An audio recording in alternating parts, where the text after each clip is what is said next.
Facebook media, YouTube और सब रंग रेडियो स्टेशन ਉੱਪਰ ਵੇਖ ਰਹੇ ਸਾਰੇ ਸਰੋਤਿਆਂ ਨੂੰ ਗੁਰਦੀਪ ਸਿੰਘ ਸੰਧੂ ਹੋਮਿਓਪੈਥਿਕ ਕੰਸਲਟੈਂਟ ਵੱਲੋਂ ਬੜੇ ਹੀ ਪਿਆਰ ਤੇ ਸਤਿਕਾਰ ਨਾਲ ਸਤਿ ਸ੍ਰੀ ਅਕਾਲ। ਮੈਂ ਹਾਜ਼ਰ ਹਾਂ ਤੁਹਾਡਾ ਰੋਜ਼ਾਨਾ ਵਾਲਾ ਪ੍ਰੋਗਰਾਮ ਲੈ ਕੇ। ਕੱਲ੍ਹ ਕਿਸੇ ਤਰ੍ਹਾਂ ਪ੍ਰੋਗਰਾਮ ਨਹੀਂ ਹੋ ਸਕਿਆ। ਬੀਤੇ ਹਫ਼ਤੇ ਇੱਕ ਪ੍ਰੋਗਰਾਮ ਮੈਂ ਸ਼ੁਰੂ ਕੀਤਾ ਸੀ ਜਿਹਦੇ ਵਿੱਚ ਮੈਂ ਸਿਧਾਂਤ ਦੇ ਸੰਬੰਧੀ ਤੁਹਾਡੇ ਨਾਲ ਵਿਚਾਰਾਂ ਕਰਨੀਆਂ ਸ਼ੁਰੂ ਕਰੀਆਂ ਸੀਗੀਆਂ। ਇੱਕ ਤਾਂ ਸਿਸਟਮੈਟਿਕ ਪ੍ਰੋਗਰਾਮ ਰੋਜ਼ਾਨਾ ਦਾ ਤੁਹਾਡਾ ਚੱਲਦਾ ਆ, ਜਿਹਦੇ ਵਿੱਚ ਅਸੀਂ ਲੜੀਵਾਰ ਇਹ ਜੀਵਨ ਤੋਂ ਜੀਵਨ ਦੀ ਉਤਪਤੀ ਕਿਵੇਂ ਹੋਈ ਉਸ ਸੰਬੰਧੀ ਵਿਚਾਰਾਂ ਕਰ ਰਹੇ ਹਾਂ। ਔਰ ਇੱਕ ਦੂਸਰਾ ਪ੍ਰੋਗਰਾਮ ਜੋ ਆਮ ਤੌਰ 'ਤੇ ਹਫ਼ਤਾਵਾਰੀ ਪ੍ਰੋਗਰਾਮ ਹੁੰਦਾ ਆ, ਔਰ ਹਫ਼ਤਾਵਾਰੀ ਪ੍ਰੋਗਰਾਮ ਅਸੀਂ ਸ਼ੁਰੂ ਕੀਤਾ ਸੀ ਸਿਧਾਂਤ ਦੀ ਵਿਆਖਿਆ ਕਰਨ ਵਾਸਤੇ। ਔਰ ਸਿਧਾਂਤ ਦੀ ਵਿਆਖਿਆ ਕਰਦਿਆਂ ਹੋਇਆਂ ਅਸੀਂ ਇੱਥੇ ਪਹੁੰਚੇ ਸੀ ਵੀ ਕੁਦਰਤ ਵੱਲੋਂ ਬਖਸ਼ੇ ਹੋਏ ਡਰੱਗ ਸਬਸਟੈਂਸਿਸ ਤਾਂ ਸਾਰੇ ਉਹੀ ਨੇ ਜਿਨ੍ਹਾਂ ਨਾਲ ਅਸੀਂ ਦਵਾਈਆਂ ਬਣਾਉਣੀਆਂ ਨੇ, ਜਾਂ ਜਿਨ੍ਹਾਂ ਨਾਲ ਅਸੀਂ ਬਿਮਾਰੀਆਂ ਦਾ ਇਲਾਜ ਕਰਨਾ ਹੈ। ਜੇ ਉਹ ਸਾਰੇ ਦੇ ਸਾਰੇ ਉਹੀ ਹਨ ਤੇ ਫਿਰ ਮੈਡੀਕਲ ਸਾਇੰਸਿਸ ਦੇ ਇਹ ਵੱਖ-ਵੱਖ ਨਾਂ ਕਿਉਂ ਹੋ ਗਏ ਆ? ਅਸੀਂ ਕਿਸੇ ਨੂੰ ਆਯੁਰਵੈਦਿਕ ਕਹਿ ਰਹੇ ਹਾਂ, ਕਿਸੇ ਨੂੰ ਹੋਮਿਓਪੈਥਿਕ ਕਹਿ ਰਹੇ ਹਾਂ, ਕਿਸੇ ਨੂੰ ਐਲੋਪੈਥਿਕ ਕਹਿ ਰਹੇ ਹਾਂ, ਜਦੋਂ ਕਿ ਸਬਸਟੈਂਸਿਸ ਉਹੀ ਹੈ। ਕਿਸੇ ਵੀ ਚੀਜ਼ ਨੂੰ ਜਦੋਂ ਅਸੀਂ ਦਵਾਈ ਦੇ ਵਿੱਚ ਕਨਵਰਟ ਕਰਦੇ ਹਾਂ ਤਾਂ ਕੁਦਰਤ ਦਾ ਬਖਸ਼ਿਆ ਹੋਇਆ ਭੰਡਾਰ ਉਹੀ ਹੈ। ਪਰ ਅਸਲ 'ਚ ਕੀ ਹੈ ਕਿ ਜਿਵੇਂ ਅਸੀਂ ਕੱਲ੍ਹ ਦੱਸਿਆ ਕਿ ਹਰ ਮੈਡੀਕਲ ਸਾਇੰਸ ਨੇ, ਹਰ ਪੱਧਤੀ ਨੇ, ਜਿਹੜੇ ਵੀ ਤਰੀਕਾਕਾਰ ਹਨ ਸਾਡੇ ਇਲਾਜ ਕਰਨ ਦੇ, ਉਹਨਾਂ ਨੇ ਆਪਣਾ ਇੱਕ ਕਿਲ੍ਹਾ ਉਸਾਰ ਲਿਆ। ਆਪਣੇ ਸਿਧਾਂਤ ਦਾ ਇੱਕ ਐਸਾ ਕਿਲ੍ਹਾ ਉਸਾਰ ਲਿਆ ਕਿ ਉਸ ਕਿਲ੍ਹੇ ਦੇ ਦਾਇਰੇ ਦੇ ਵਿੱਚ ਹੀ ਇਹ ਸਿਧਾਂਤ ਲਾਗੂ ਹੋਵੇਗਾ। ਹਾਲਾਂਕਿ ਐਸਾ ਨਹੀਂ ਹੈ ਕਿ ਉਸ ਸਿਧਾਂਤ ਤੋਂ ਬਾਅਦ ਜਾ ਕੇ ਕੋਈ ਵੀ ਸਬਸਟੈਂਸ ਸਰੀਰ 'ਤੇ ਇਫੈਕਟ ਨਹੀਂ ਕਰਦਾ। ਸਰੀਰ 'ਤੇ ਇਫੈਕਟ ਤੇ ਕਰਦਾ ਹੈ, ਪਰ ਉਹ ਸਿਧਾਂਤ ਉਹਨਾਂ ਦਾ ਨਹੀਂ ਰਹਿ ਜਾਂਦਾ। ਸਿਧਾਂਤ ਤੋਂ ਕੁਝ ਹੋਰ ਹੋ ਜਾਂਦਾ ਹੈ, ਜਾਂ ਉਹ ਸਿਧਾਂਤ ਵਾਲੇ ਉਸ ਗੱਲ ਨੂੰ ਮਾਨਤਾ ਨਹੀਂ ਦਿੰਦੇ ਭਈ ਇਹ ਤੇ ਸਿਧਾਂਤ ਤੋਂ ਲਾਂਭੇ ਦੀ ਗੱਲ ਹੈ, ਅਸੀਂ ਤੇ ਇੱਥੋਂ ਤੱਕ ਹੀ ਇਸ ਸਿਧਾਂਤ ਨੂੰ ਮੰਨਦੇ ਹਾਂ। ਪਰ ਨੇਚਰ ਨੇ, ਕੁਦਰਤ ਨੇ ਹਰੇਕ ਸਬਸਟੈਂਸ ਨੂੰ ਆਪਣੀ ਇੱਕ ਆਇਡੈਂਟੀਟੀ ਦੇ ਕੇ ਭੇਜੀ ਹੈ। ਔਰ ਇਹ ਵਿਚਾਰ ਵੀ ਤੇ ਮਨੁੱਖ ਨੇ ਕੀਤਾ ਨਾ, ਕਿ ਰੱਬ ਨੇ ਹਰੇਕ ਚੀਜ਼ ਨੂੰ ਇੱਕ ਆਇਡੈਂਟੀਟੀ ਦੇ ਕੇ ਭੇਜੀ ਹੈ। ਤੇ ਮਨੁੱਖ ਦੇ ਇਹ ਕਹਿਣ ਦਾ ਮਤਲਬ ਕੀ ਹੈ ਕਿ ਰੱਬ ਨੇ ਹਰੇਕ ਸਬਸਟੈਂਸ ਨੂੰ ਇੱਕ ਆਇਡੈਂਟੀਟੀ ਦੇ ਕੇ ਭੇਜੀ ਹੈ। ਸੋ ਮਨੁੱਖ ਦੇ ਕਹਿਣ ਦਾ ਮਤਲਬ ਇਹ ਆ ਕਿ ਕੋਈ ਵੀ ਸਬਸਟੈਂਸ ਇਸ ਮਨੁੱਖੀ ਸਰੀਰ ਨੂੰ ਕਿਸ ਤਰ੍ਹਾਂ ਅਸਰ ਕਰਦਾ ਹੈ, ਜਾਂ ਦੂਜੇ ਕਿਸੇ ਸਬਸਟੈਂਸ ਨਾਲੋਂ ਵੱਖਰੇ ਤੌਰ 'ਤੇ ਕਿਸ ਤਰ੍ਹਾਂ ਐਕਟ ਕਰਦਾ ਹੈ, ਕਿਸ ਤਰ੍ਹਾਂ ਇਫੈਕਟ ਕਰਦਾ ਹੈ, ਕਿਸ ਤਰ੍ਹਾਂ ਅਸਰ ਅੰਦਾਜ਼ ਹੁੰਦਾ ਹੈ, ਅਸੀਂ ਉਹਨੂੰ ਉਹਦੀ ਆਈਡੈਂਟੀਟੀ ਮੰਨਦੇ ਹਾਂ। ਔਰ ਇਸੇ ਤਰ੍ਹਾਂ ਹੀ ਜਿਹੜੀ ਦਵਾ ਕਰਮ ਅਸੀਂ ਸਬਸਟੈਂਸ ਤੋਂ ਬਣਾਉਂਦੇ ਹਾਂ, ਉਸ ਨੂੰ ਅਸੀਂ ਕਹਿੰਦੇ ਹਾਂ ਮੈਡੀਸੀਨਲ ਸਬਸਟੈਂਸ। ਬਾਜ਼ਾਰ 'ਚੋਂ ਪਿਆਜ਼ ਲੈ ਆਉਂਦੇ ਹੋ ਨਾ, ਗੰਢਾ ਲੈ ਆਉਂਦੇ ਹੋ, ਅਤੇ ਗੰਢਾ ਤੇ ਗੰਢਾ ਅਸੀਂ ਰਸੋਈ ਦੇ ਵਿੱਚ ਵੀ ਉਹਨੂੰ ਇਸਤੇਮਾਲ ਕਰਦੇ ਹਾਂ, ਹੋਰ ਅਲੱਗ-ਅਲੱਗ ਵਿਅੰਜਨ ਬਣਾਉਣ ਵਾਸਤੇ ਵੀ ਇਸਤੇਮਾਲ ਕਰਦੇ ਹਾਂ। ਪਿਆਜ਼, ਓਨੀਅਨ, ਗੰਢਾ, ਇਹ ਉਹਦੇ ਨਾਂ ਨੇ।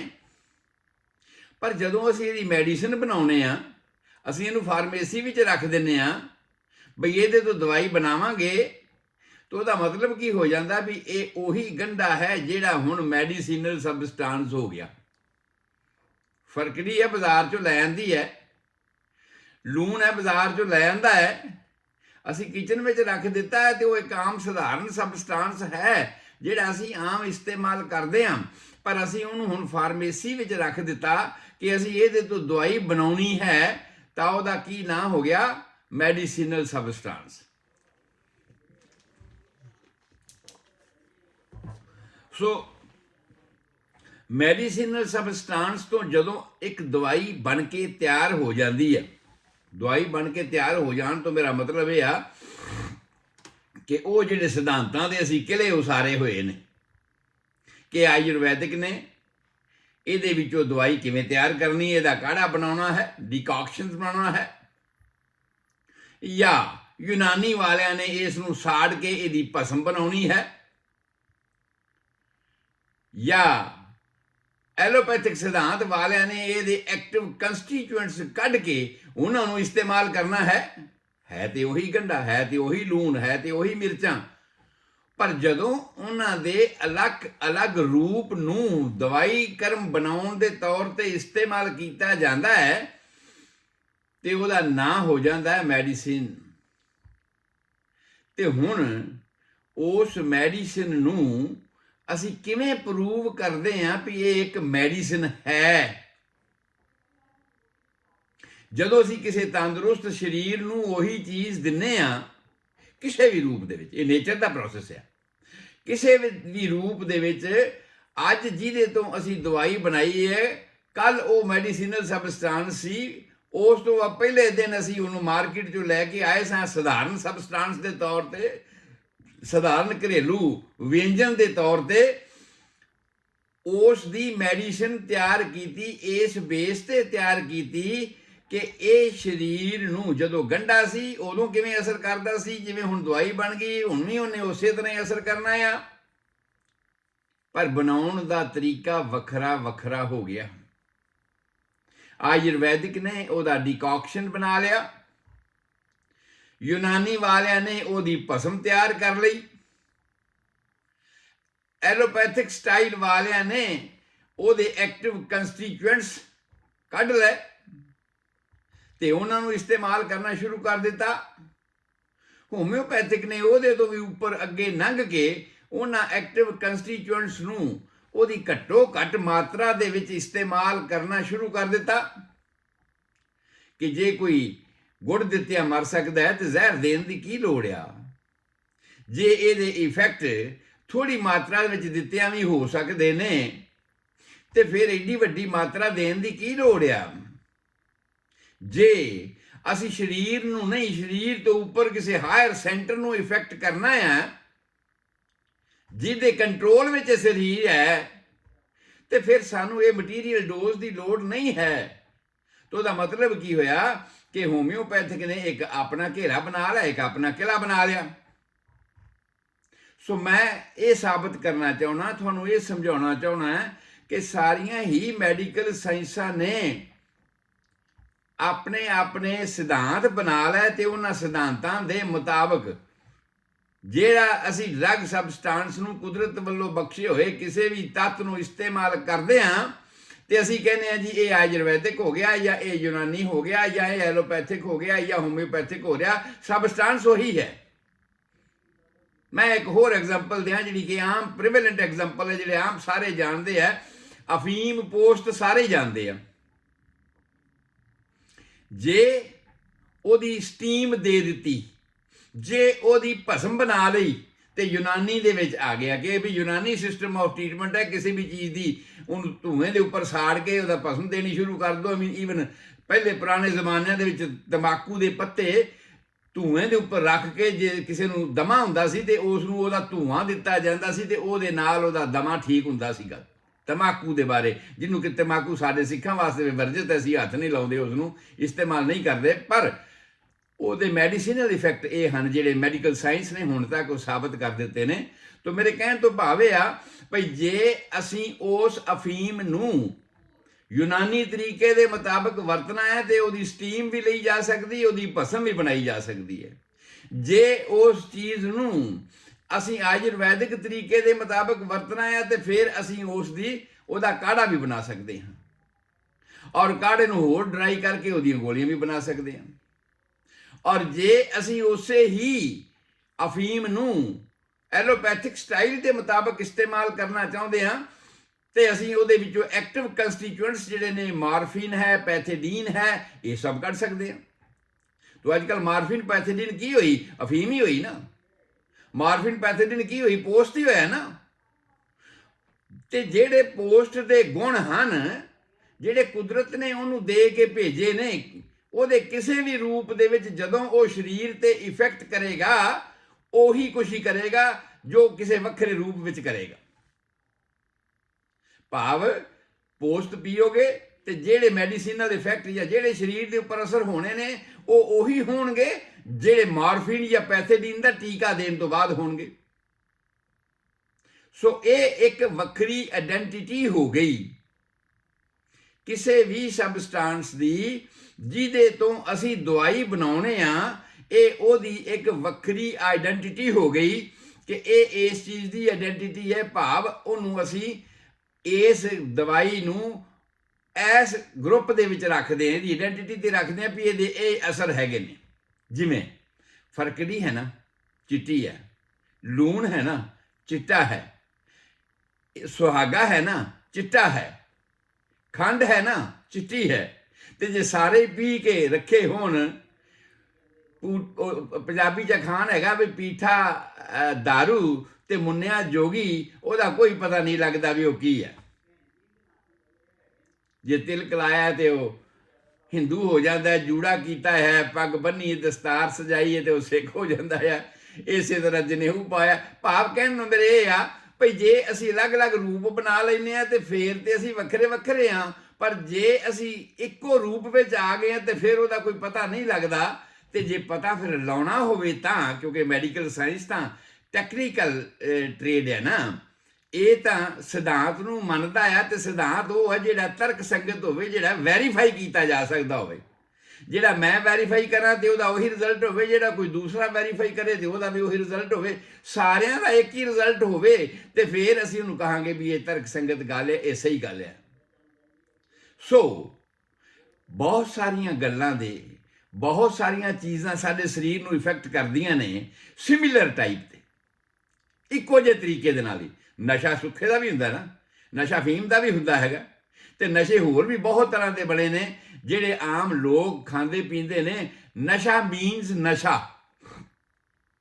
ਮੇਰੇ ਕਹਿਣ ਤੋਂ ਭਾਵ ਫਿਰ ਇੰਡੀਵਿਜੂਅਲਿਟੀ ਕੀ ਹੋਈ, ਵੱਖਰੇਵਾਂਪਣ ਕੀ ਹੋਇਆ? ਕਿਉਂ ਅਸੀਂ ਸੁੱਖਾ ਹੀ ਦਿੰਦੇ ਹਾਂ, ਕਿਉਂ ਅਸੀਂ ਅਫੀਮ ਹੀ ਦਿੰਦੇ ਹਾਂ, ਕਿਉਂ ਅਸੀਂ ਹੋਰ ਵੱਖਰੇ ਵੱਖਰੇ ਤੱਤ ਦਿੰਦੇ ਹਾਂ? ਉਹਦੇ 'ਚ ਅੰਤਰ ਕੀ ਹੋਇਆ? ਜੇ ਸੁਹਾਗਾ ਵੀ ਚਿੱਟਾ, ਫਰਕੜੀ ਵੀ ਚਿੱਟੀ, ਲੂਣ ਵੀ ਚਿੱਟਾ, ਖੰਡ ਵੀ ਚਿੱਟੀ, ਤੇ ਇਹਦੇ ਵਿੱਚ ਵੱਖਰੇਵਾਂ ਕੀ ਹੋਇਆ? ਤੇ ਵੱਖਰੇਵੇਂ ਵਾਸਤੇ ਆਮ ਤੌਰ ਤੇ ਕੀ ਇੱਕ ਨਾਰਮਲ ਸਿਧਾਂਤ ਅਸੀਂ ਜਦੋਂ ਸਕੂਲਾਂ 'ਚ ਪੜ੍ਹਦੇ ਸਾਂ, ਸਾਰੇ ਬੱਚਿਆਂ ਨੂੰ ਸਿਖਾਇਆ ਜਾਂਦਾ ਹੋਵੇਗਾ ਕਿ ਬਈ ਲੋਹ ਚੂਨ ਦਾ ਮਿਸ਼ਰਣ ਅਲੱਗ ਕਰਨਾ ਹੈਗਾ ਆ, ਤੇ ਉਹਦੇ ਵਾਸਤੇ ਅਲੱਗ-ਅਲੱਗ ਮੈਗਨੇਟ ਲੈ ਕੇ ਲੋਹੇ ਦੇ ਕਿਨਕੇ ਅਲੱਗ ਕਰ ਲਓ ਤੇ ਰੇਤ ਪਾਣੀ 'ਚ ਬਿਠਾ ਦਿਓ। ਲਾਈਕ ਦੈਟ ਉਹ ਪ੍ਰੋਸੈਸ ਸਾਰੇ ਬੱਚੇ, ਆਮ ਸਾਰੇ ਲੋਕ ਹੀ ਜਾਣਦੇ ਨੇ, ਉਹ ਕਰਦੇ ਹੁੰਦੇ ਸੀਗੇ। ਫਿਰ ਉਸ ਤੋਂ ਬਾਅਦ ਅਸੀਂ ਇੱਕ ਕੈਮੀਕਲ ਰਿਐਕਸ਼ਨਾਂ ਵੇਖਦੇ ਸਾਂ ਕਿਸੇ ਚੀਜ਼ ਦੀਆਂ। ਪਰ ਇਹ ਸਾਰੇ ਜਿੰਨੇ ਵੀ ਪ੍ਰੈਕਟੀਕਲ ਅਸੀਂ ਕਰਦੇ ਹਾਂ, ਉਹਨਾਂ ਤੋਂ ਇਲਾਵਾ ਵੀ ਬਹੁਤ ਸਾਰੀਆਂ ਚੀਜ਼ਾਂ ਐਸੀਆਂ ਰਹਿ ਜਾਂਦੀਆਂ ਨੇ ਜਿਹੜੀਆਂ ਸਿਮਿਲਰ ਹੀ ਲੱਗਦੀਆਂ ਨੇ, ਜਿਹੜੀਆਂ ਆਪਣੇ ਅਸਰਾਂ ਦੇ ਵਿੱਚ ਇੱਕੋ ਜਿਹੀਆਂ ਹੀ ਲੱਗਦੀਆਂ ਨੇ। ਪਰ ਕੁਦਰਤ ਨੇ ਤੇ ਕੋਈ ਦੋ ਚੀਜ਼ਾਂ ਇੱਕੋ ਜਿਹੀਆਂ ਬਣਾਈਆਂ ਹੀ ਨਹੀਂ, ਕੁਝ ਨਾ ਕੁਝ ਵਿਖਰੇਵਾਂ ਤਾਂ ਉਹਦੇ 'ਚ ਰੱਖਿਆ ਹੀ ਹੈ। ਈਵਨ ਟਵਿਨਸ ਬੱਚੇ ਪੈਦਾ ਹੁੰਦੇ ਆ ਤੇ ਉਹਨਾਂ ਦੀ ਮਾਨਸਿਕਤਾ ਵਿੱਚ ਫਰਕ ਹੁੰਦਾ ਆ। ਸਰੀਰਕ ਸੈਂਸਿਟੀਵਿਟੀ ਬੇਸ਼ੱਕ ਇੱਕੋ ਜਿਹੀ ਰਹੇ, ਪਰ ਮਾਨਸਿਕਤਾ ਵਿੱਚ, ਸੋਚਣ ਦੇ ਢੰਗ ਦੇ ਵਿੱਚ, ਫੀਲਿੰਗ ਦੇ ਵਿੱਚ, ਡਿਜ਼ਾਇਰ ਦੇ ਵਿੱਚ, ਐਵਰਸ਼ਨ ਦੇ ਵਿੱਚ, ਕਿਹਨੂੰ ਉਹ ਨਫ਼ਰਤ ਕਰਦਾ, ਕਿਹਨੂੰ ਉਹ ਚੰਗਾ ਸਮਝਦਾ, ਇਹ ਸਾਰੀਆਂ ਗੱਲਾਂ ਦੇ ਵਿੱਚ ਕਿਤੇ ਨਾ ਕਿਤੇ ਟਵਿਨਸ ਦੇ ਵਿੱਚ ਵੀ ਅੰਤਰ ਆ ਜਾਂਦਾ ਆ। ਸੋ ਇਹ ਗੱਲ ਕਹਿਣ ਤੋਂ ਮੇਰਾ ਮਤਲਬ ਇਹ ਆ ਕਿ ਕੁਦਰਤ ਨੇ ਕੋਈ ਵੀ ਦੋ ਚੀਜ਼ਾਂ ਇੱਕੋ ਜਿਹੀਆਂ ਨਹੀਂ ਬਣਾਈਆਂ, ਉਹਨਾਂ 'ਚ ਕਿਸੇ ਨਾ ਕਿਸੇ ਤਰ੍ਹਾਂ ਦਾ ਅੰਤਰ ਜ਼ਰੂਰ ਹੈ। ਤੇ ਫਿਰ ਭਾਈ ਸਾਡੇ ਕੋਲ ਤਾਂ ਜਿੰਨੇ ਹੁਣ ਤੱਕ ਆਜ਼ਾਮ ਸਨ, ਤਰੀਕਾਕਾਰ ਸਨ, ਅਸੀਂ ਉਹਨਾਂ ਨਾਲ ਅਜ਼ਮਾ ਕੇ ਵੇਖ ਲਿਆ ਵੀ ਬਹੁਤੀਆਂ ਸਾਰੀਆਂ ਚੀਜ਼ਾਂ ਦੇ ਵਿੱਚ ਇੱਕੋ ਹੀ ਤਰ੍ਹਾਂ ਦੇ ਲੱਛਣ ਆਏ, ਤੇ ਉਹਨਾਂ ਵਿੱਚ ਫਰਕ ਕੀ ਹੈ? ਕੁਦਰਤ ਨੇ ਫਿਰ ਇੱਕੋ ਹੀ ਕਿਉਂ ਨਹੀਂ ਬਣਾ ਦਿੱਤੀ, ਵੱਖ-ਵੱਖ ਕਿਉਂ ਬਣਾ ਦਿੱਤੀਆਂ? ਤੇ ਸਮਝਣਾ ਤੇ ਮਨੁੱਖ ਨੂੰ ਪਏਗਾ ਨਾ, ਕੁਦਰਤ ਤੇ ਬਹੁਤ ਵੱਡੀ ਚੀਜ਼ ਹੈ ਨਾ, ਸਮਝਣਾ ਤੇ ਸਾਨੂੰ ਪਏਗਾ ਵੀ ਇਹਦੇ 'ਚ ਕੀ ਫਰਕ ਆ। ਕੁਦਰਤ ਨੇ ਤੇ ਜੋ ਕਰਨਾ ਸੀ ਕਰ ਦਿੱਤਾ ਸੀ, ਹੁਣ ਰੀਸਰਚ ਕਰਨੀ ਹੈ, ਅਸੀਂ ਹੁਣ ਫਾਈਂਡ ਆਊਟ ਕਰਨਾ। ਆਲਰੇਡੀ ਕੁਦਰਤ ਦੇ ਵਿੱਚ ਹੈਗਾ ਆ, ਵਖਰੇਵਾਂ ਕੁਦਰਤ ਦੇ ਵਿੱਚ ਹੈਗਾ ਆ, ਫਰਕ ਅਸੀਂ ਲੱਭਣਾ ਹੈ ਵੀ ਕਿੱਥੇ ਹੈ। ਸੋ ਉਹਦੇ ਵਾਸਤੇ ਸਾਇੰਸ ਦੇ ਮੁਤਾਬਕ ਇੱਕ ਤਰੀਕਾਕਾਰ ਹੈ ਜਿਹਨੂੰ ਅਸੀਂ ਕਹਿੰਦੇ ਹਾਂ ਥੈਰਾਪਿਊਟਿਕ ਵੇ ਆਫ ਆਇਡੈਂਟੀਫਿਕੇਸ਼ਨ। ਕਿਸੇ ਨੂੰ ਦਵਾਈ ਦੇ ਤੌਰ ਤੇ ਦੇ ਕੇ ਉਹਦੇ ਅਸਰਾਂ ਨੂੰ ਵੇਖਣਾ। ਹੁਣ ਸਧਾਰਨ ਜੀ ਗੱਲ ਆ, ਤੁਸੀਂ ਖੰਡ ਖਾਓਗੇ ਤੇ ਅਸਰ ਹੋਰ ਤਰ੍ਹਾਂ ਦੇ ਹੋਣਗੇ, ਲੂਣ ਮੂੰਹ 'ਚ ਪਾਓਗੇ ਤੇ ਅਸਰ ਹੋਰ ਤਰ੍ਹਾਂ ਦੇ ਹੋਣਗੇ, ਔਰ ਇਸੇ ਤਰ੍ਹਾਂ ਹੀ ਫਰਕੜੀ ਜਾਂ ਸੁਹਾਗਾ ਪਾਓਗੇ ਤੇ ਮੂੰਹ 'ਚ ਅਸਰ ਹੋਰ ਹੋਣਗੇ, ਔਰ ਜਦੋਂ ਉਹਨਾਂ ਦੇ ਮੈਡੀਸੀਨਲ ਇਫੈਕਟ ਹੋਣਗੇ ਉਹਨਾਂ ਦੇ ਵਿੱਚ ਵੀ ਤਬਦੀਲੀਆਂ ਹੋਣਗੀਆਂ। ਕਿਉਂ? ਕਿਉਂਕਿ ਹੁਣ ਤੱਕ ਜਿਹੜਾ ਸਾਡਾ ਦਵਾਈਆਂ ਨੂੰ ਵੈਰੀਫਾਈ ਕਰਨ ਦਾ ਤਰੀਕਾਕਾਰ ਬਣਿਆ ਹੋਇਆ ਹੈ, ਉਹ ਤਰੀਕਾਕਾਰ ਇਹੀ ਹੈ ਕਿ ਅਸੀਂ ਇੱਕ ਸਬਸਟੈਂਸ ਨੂੰ ਵੱਖ-ਵੱਖ ਸੈਕਸ ਯਾਨੀ ਆਦਮੀ ਤੇ ਔਰਤ, ਵੱਖ-ਵੱਖ ਉਮਰ ਦਾ ਗਰੁੱਪ, ਵੱਖ-ਵੱਖ ਦੇਸ਼ਾਂ ਦੇ ਵੱਖ-ਵੱਖ ਇਨਵਾਇਰਨਮੈਂਟਾਂ ਵਿੱਚ ਅਸੀਂ ਉਸ ਗੱਲ ਨੂੰ ਮਰੀਜ਼ਾਂ ਨੂੰ, ਤੰਦਰੁਸਤ ਲੋਕਾਂ ਨੂੰ ਦੇ ਕੇ ਵੇਖਦੇ ਹਾਂ। ਤੇ ਹਰ ਓਨੈਸਟ ਬੰਦਾ, ਹਰ ਸੈਂਸਿਟਿਵ ਬੰਦਾ ਉਹਨਾਂ ਦੇ ਅਸਰ ਮਹਿਸੂਸ ਕਰਦਾ ਹੈ।